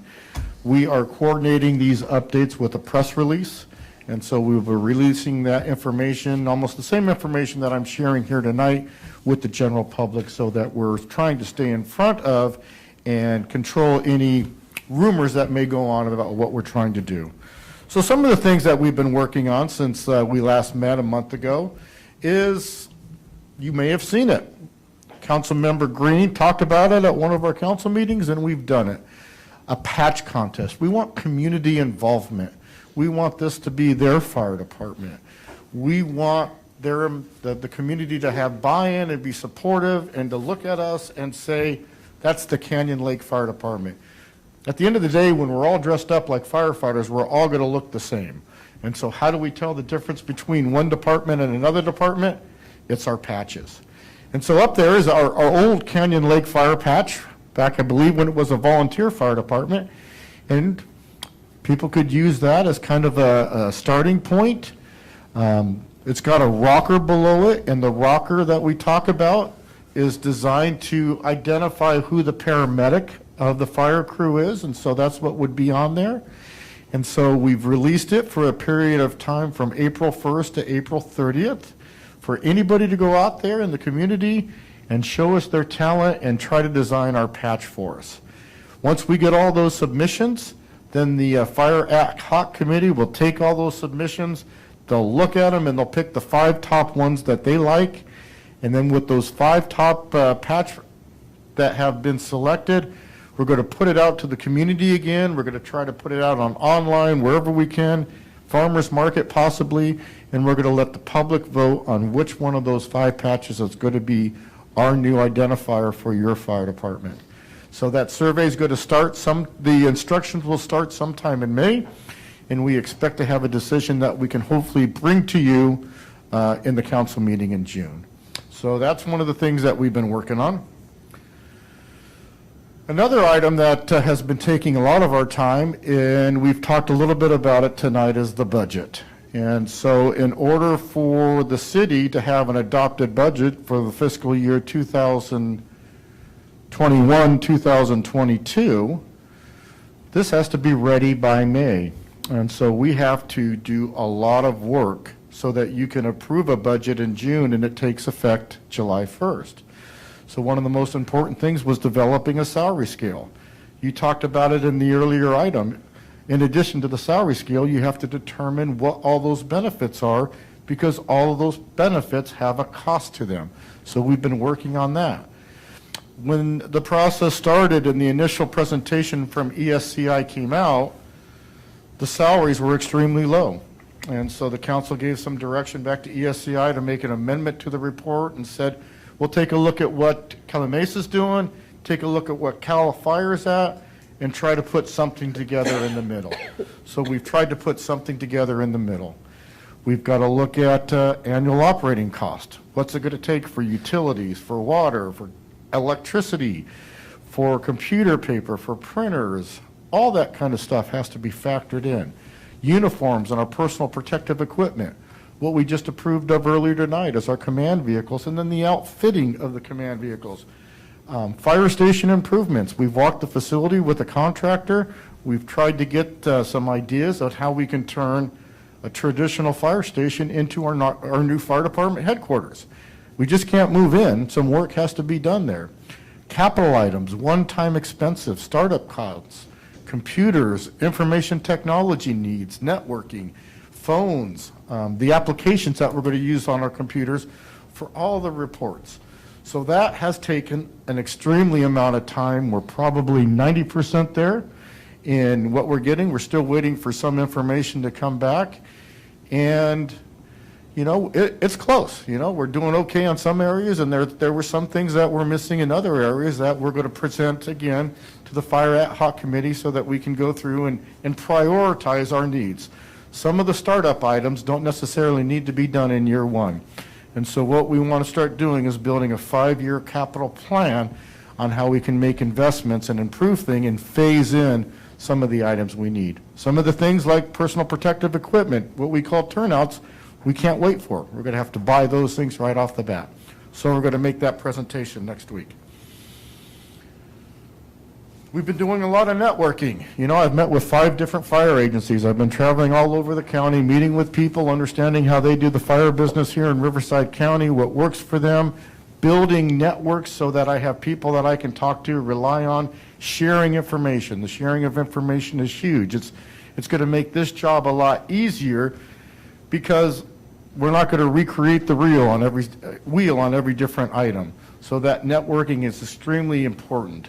I continue to meet with members of the community for the most part. I would say all of them have been very supportive in asking what they can do to help us get this fire department up and running. I've been coordinating with the State Office of Emergency Services on some things to make our fire department official. We have to be recognized at the state level. We need a certain number. We need our 3-letter designator. All of those things have already been secured and are locked in. Our number 33046, I believe, and our 3-letter designator will be CYN.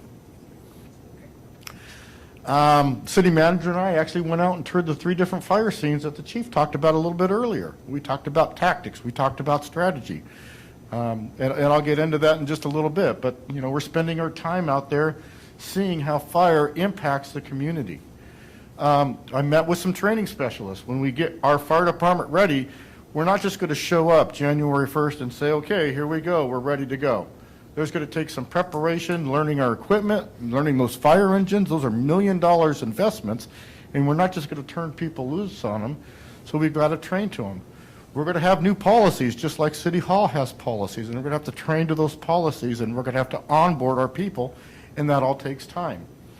I've been in discussions with a physician, a local physician that has an excellent opportunity to come on board and be our medical director so we can have our paramedic program.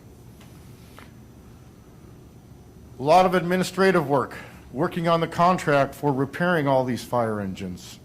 We will have some warranty work that will be done in Ontario, but we need to have someone local to do preventative maintenance and to repair them when they break down. I've started working with CAL FIRE on our dispatching agreement, so I've reached out to them and had our first conversation there. I initiated the application for our paramedic program, been in conversation the last week on that, and emailed the city manager a draft of the agreement with REMSA, which is Riverside County Emergency Medical Agency, that we will have as a city with the county so that we are authorized to have that program. That'll go back and forth a couple times between councils, and then we'll have to have it approved. We've met with AMR. We've identified all of our EMS equipment, and we put a cost to all of that equipment because, again, that needs to be included in our budget.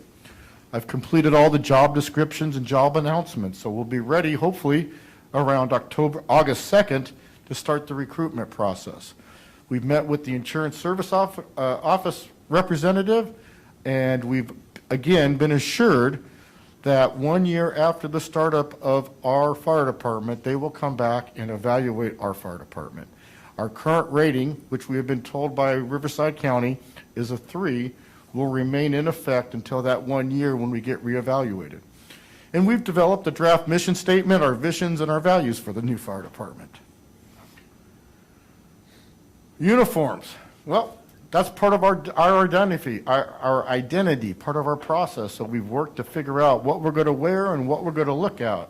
And again, it seems little, and it's like, why are we working on uniforms when it's going to be January before we start and we haven't hired anybody? It's because we have to figure out what this stuff costs.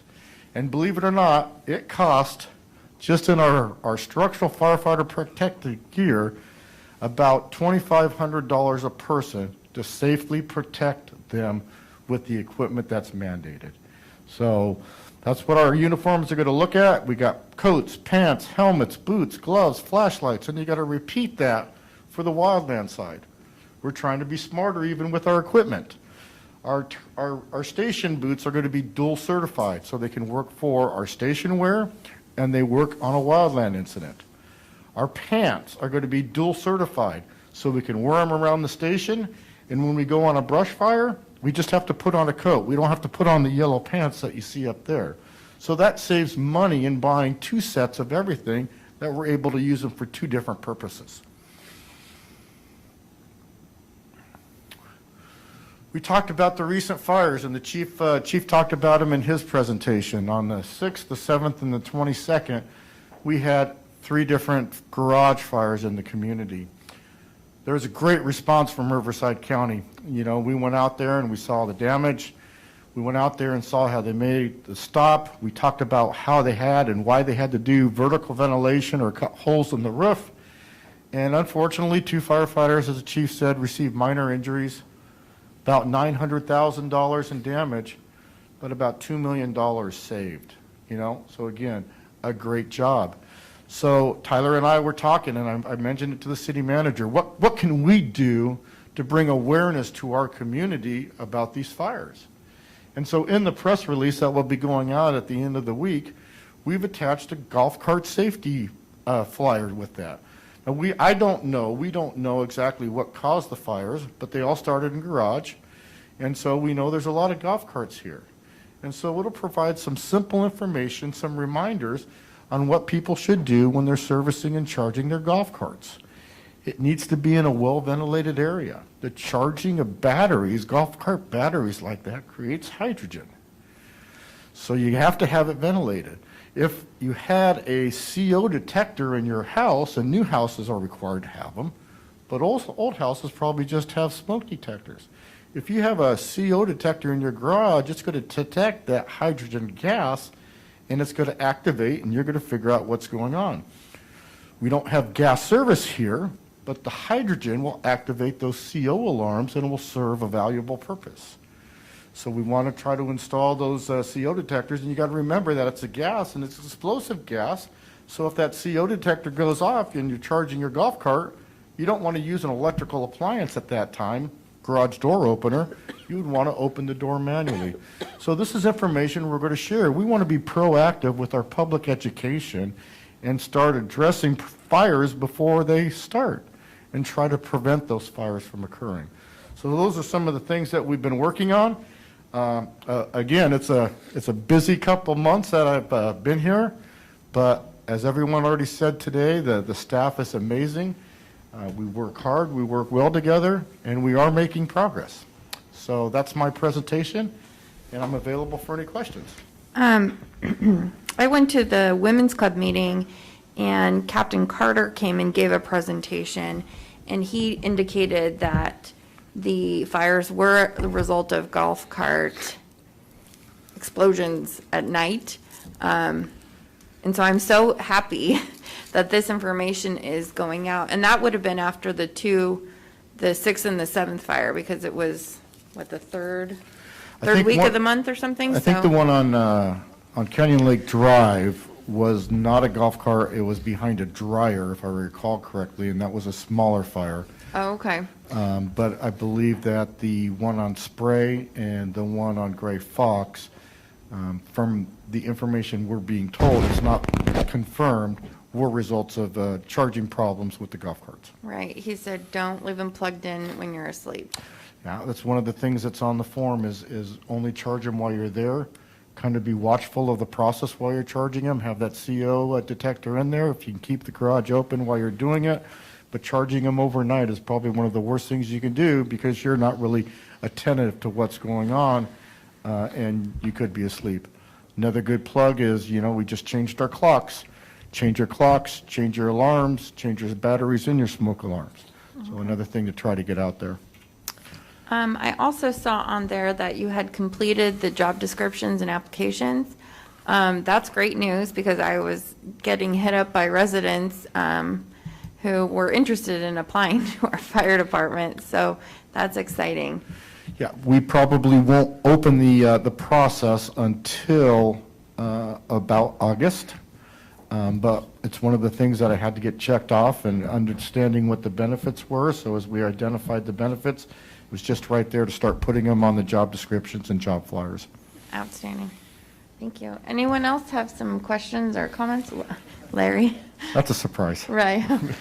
Not really.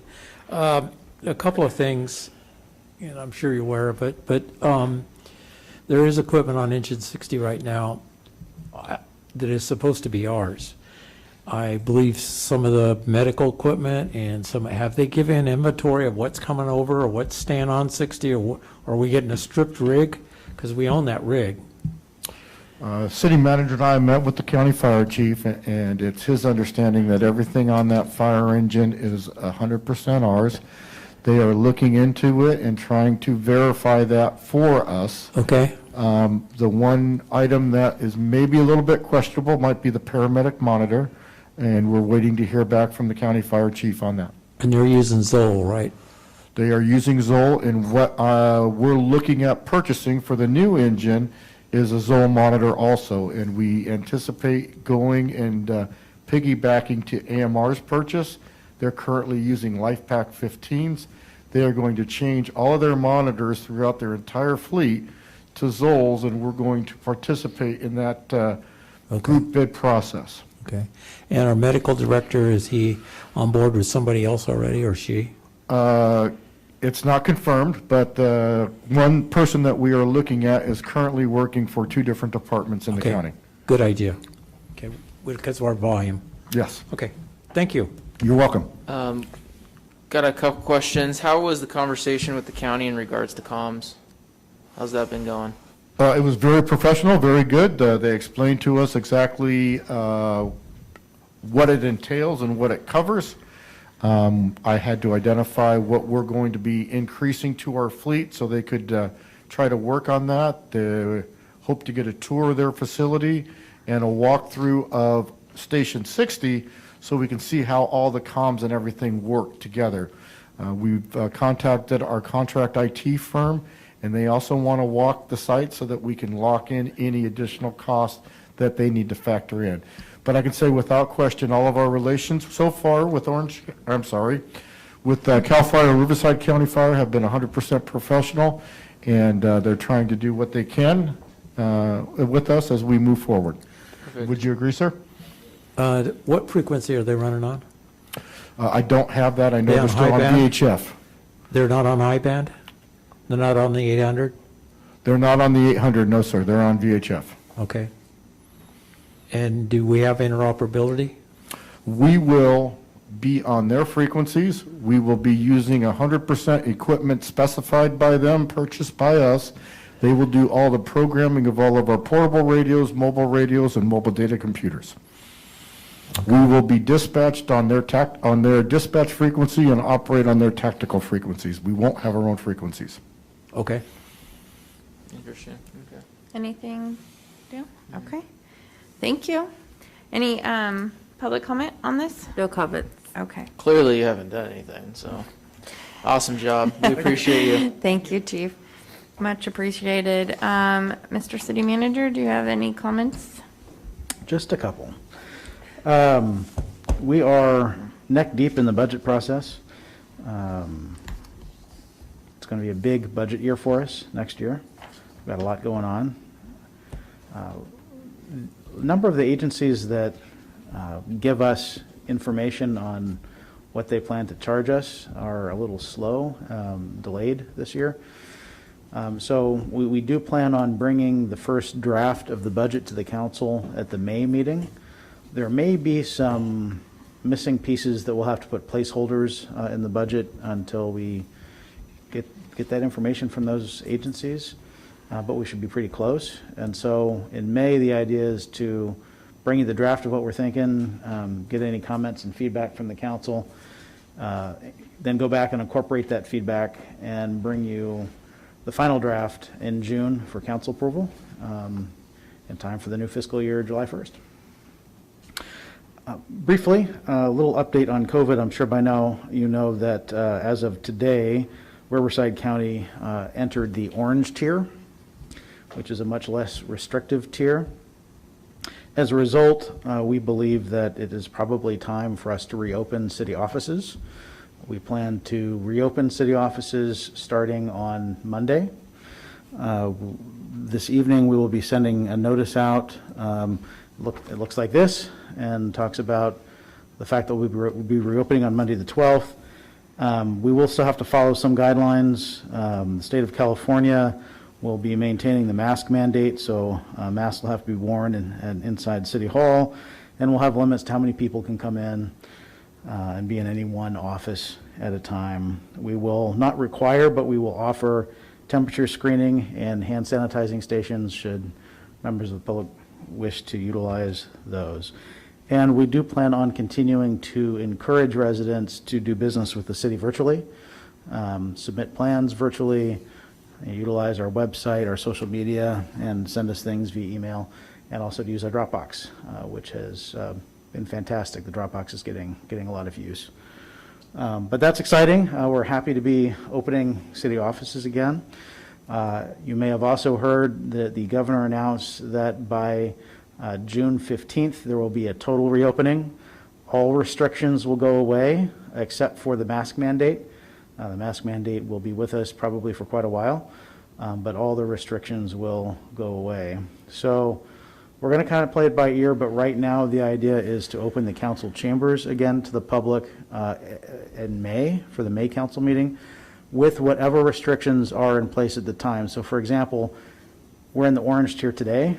If we're still in the orange tier in May, restaurants, movie theaters are at 50% capacity. We'll be at 50% capacity. And then June 15th comes, all restrictions lift, so by the July meeting, the thought is we'll be completely back to normal in terms of the council meetings. And that's all I have for official business. Just one last comment. I've been reflecting 2 years ago today. I had been on the job just a little over a month and was already taking some vacation time because 2 years ago today I was getting married. And I've just been reflecting a lot on the last 2 years and how grateful I am and how blessed I am to be here, and thankful to all of you, and thankful to my wife. I think she's probably watching tonight, so we can kind of spend our anniversary together. Happy anniversary. But just all around, I feel very blessed. Thank you. Thank you. I love it. Okay, council comments, 3 minutes each. Jordan? Well, the first thing that's really important, I want to piggyback on what Chris just said. Cal Oaks Bowling Alley is opening this Friday. Okay, So that is important. You'll probably see a different demeanor with me next week. Good. Yeah, I'm very happy about that, as a matter of fact. Let me see, I had a pretty quiet week, or quiet month, actually. We had a meeting on Monday with WRCOG, and I don't know if there's any attorneys here in the room, but the attorneys took 2 hours of closed session, which just knocked out everything that we had to talk about at WRCOG this week, so I really don't have a report. You might want to do something about that for me. They must be getting paid by the hour instead of a flat retainer. That's right.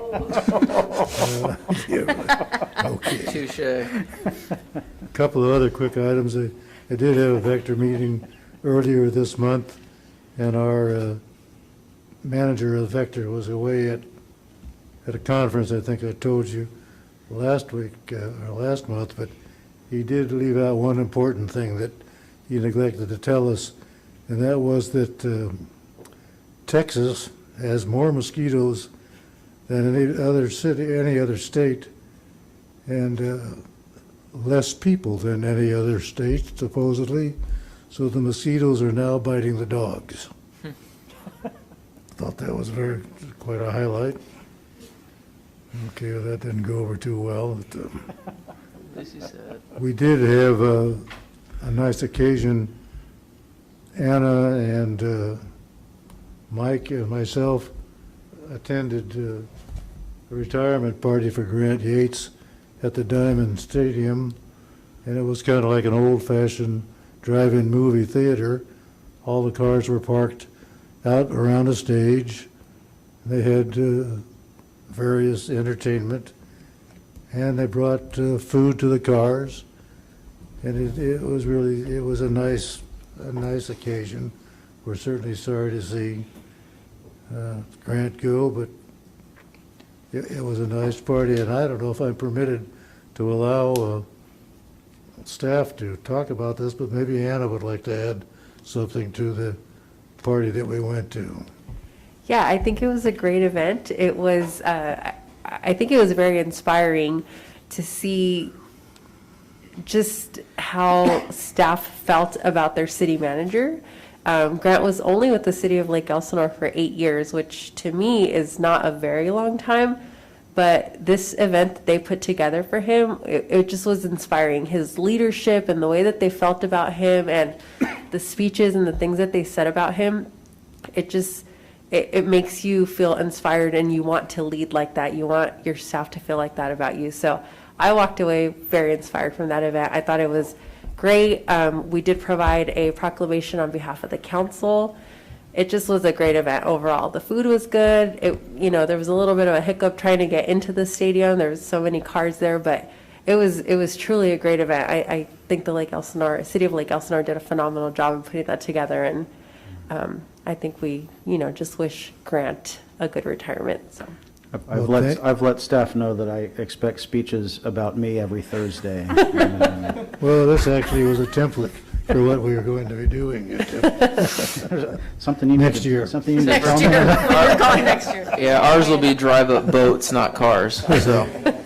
And that's really the end of my report. Thank you for the opportunity to speak once again. Thank you, Jordan. Larry?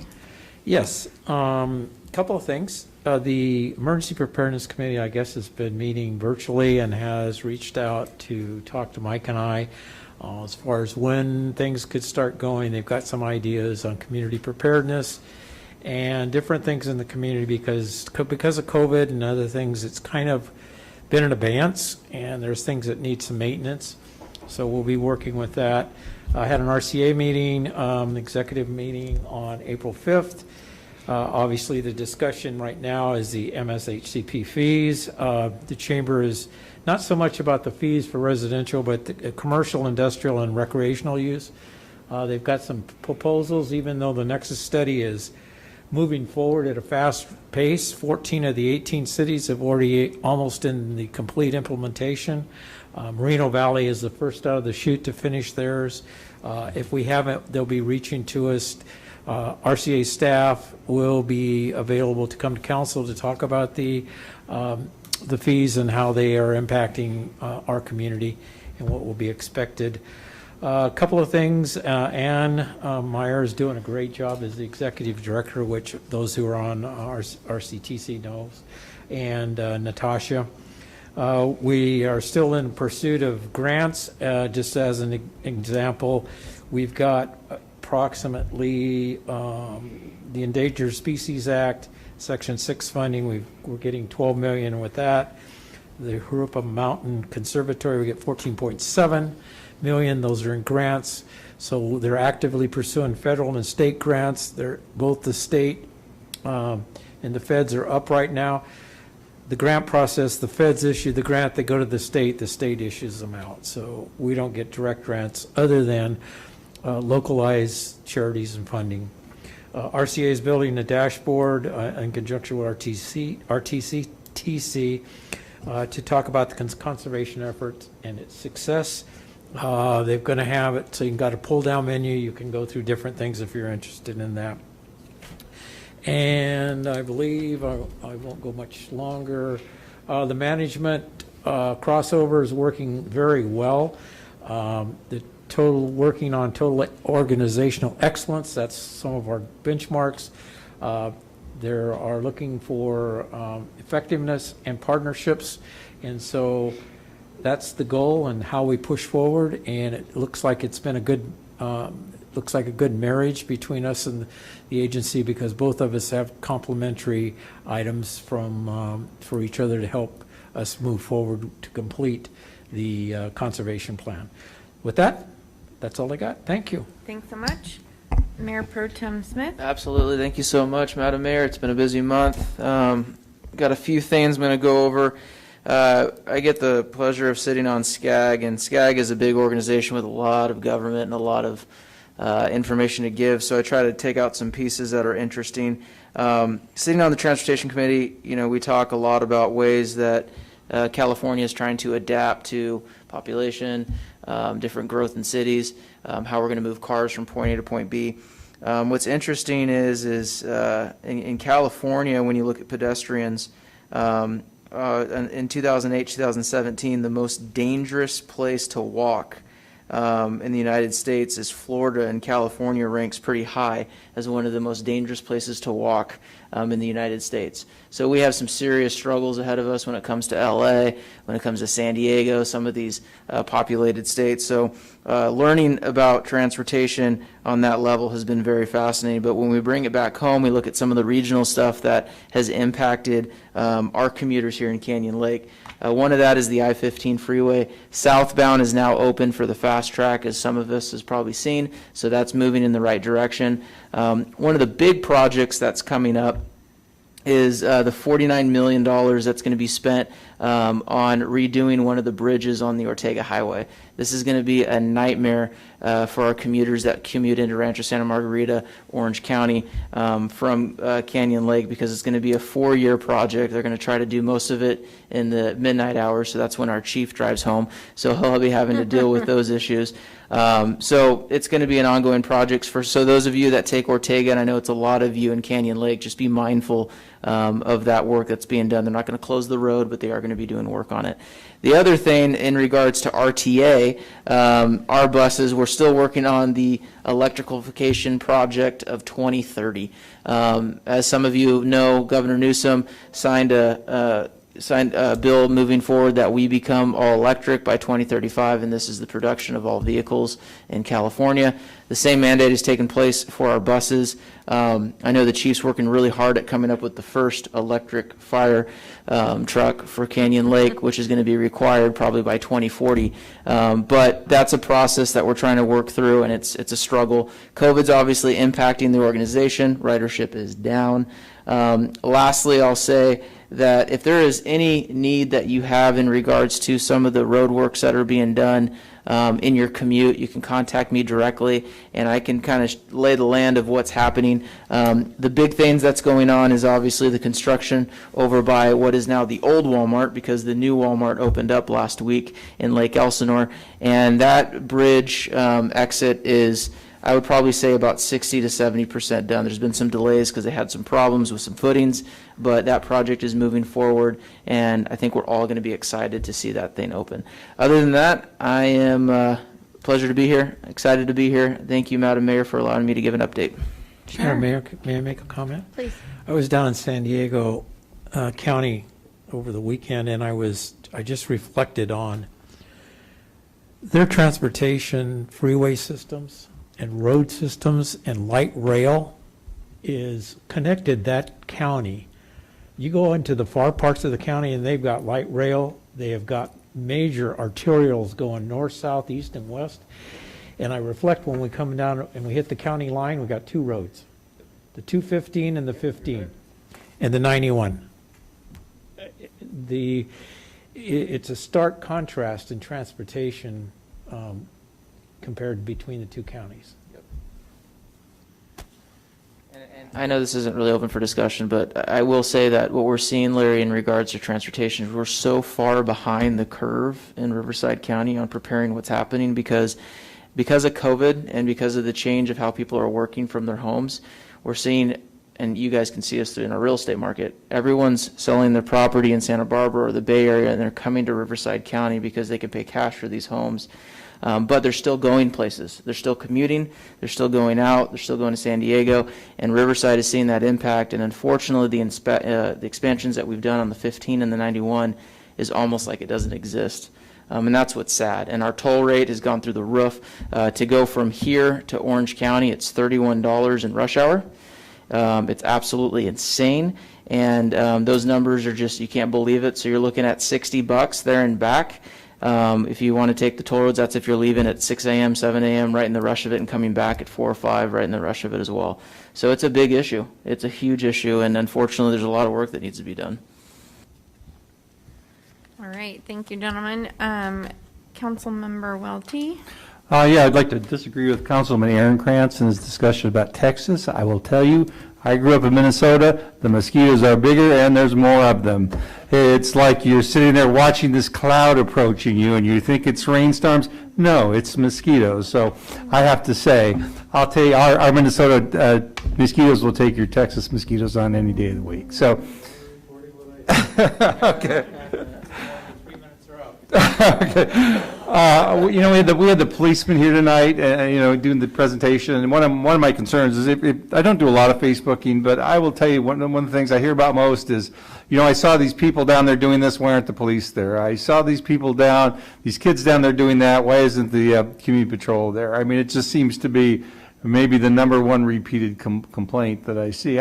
My own opinion is that the community patrol and the sheriff, the sheriff's department are not our primary line of defense about having a safe community. It's really the citizens that really create a safe community. And I think it would be worth our effort to explore doing some videos, maybe joint videos with the sheriff's department and the community patrol, outlining the responsibilities of each. I mean, the most important thing a citizen can do is when they see something suspicious is to call.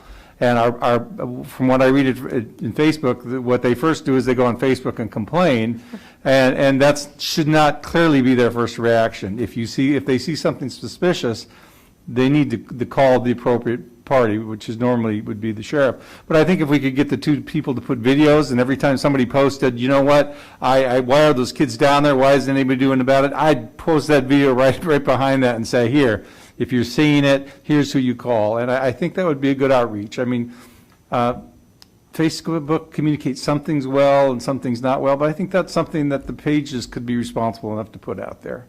I don't know if any other council persons have any comments on that. Would be a good idea, but it'd be a little bit of investment of time, a little bit of video, but I think it'd be well worth it. I'm excited about the meeting next week, our next month, that we're all maybe going to have some live bodies in here. That would be tremendous. We did have a meeting this month. We met with Mark Norton, the city manager, and America Castile and I met with him and had a kind of a big overview of what Leisure was doing.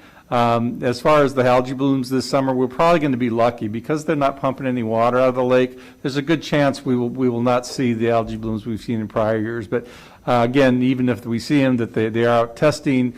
And the POA will be putting warnings out if there's any hazardous conditions are developing. So I think that's about it for me. So. All right. Thank you. We have our scholarship deadline, which is April 4th. And in discussions with the city clerk, we're thinking about extending that. So if that does take place, we will let you know. Otherwise, the deadline is set at the 12th at 5. Is that right? Close of business? Yes. Okay. So stand by on that. I think we should reach out to CR&R and get some recycling bins in City Hall because we have a lot of water bottles and we are not recycling. This is a pet peeve of mine. The clubs were meeting with the POA candidates tonight, doing interviews. I just want to say on behalf of this council that we are excited to work with whomever gets elected to the POA board and are looking forward to establishing a schedule for joint meetings again, because I feel like those were really productive. Heard from Darcy Burke, she thinks those are really productive, and I think Dale maybe can vouch for the fact that the POA thinks they're productive too. So let's get back on track with that now that we're in Orange Tier.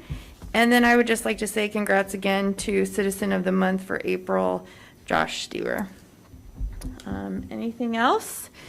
The next regular meeting will be on Wednesday, May 5th at 5 p.m. for closed session and 6:30 p.m. for open session. The time is now 9:10.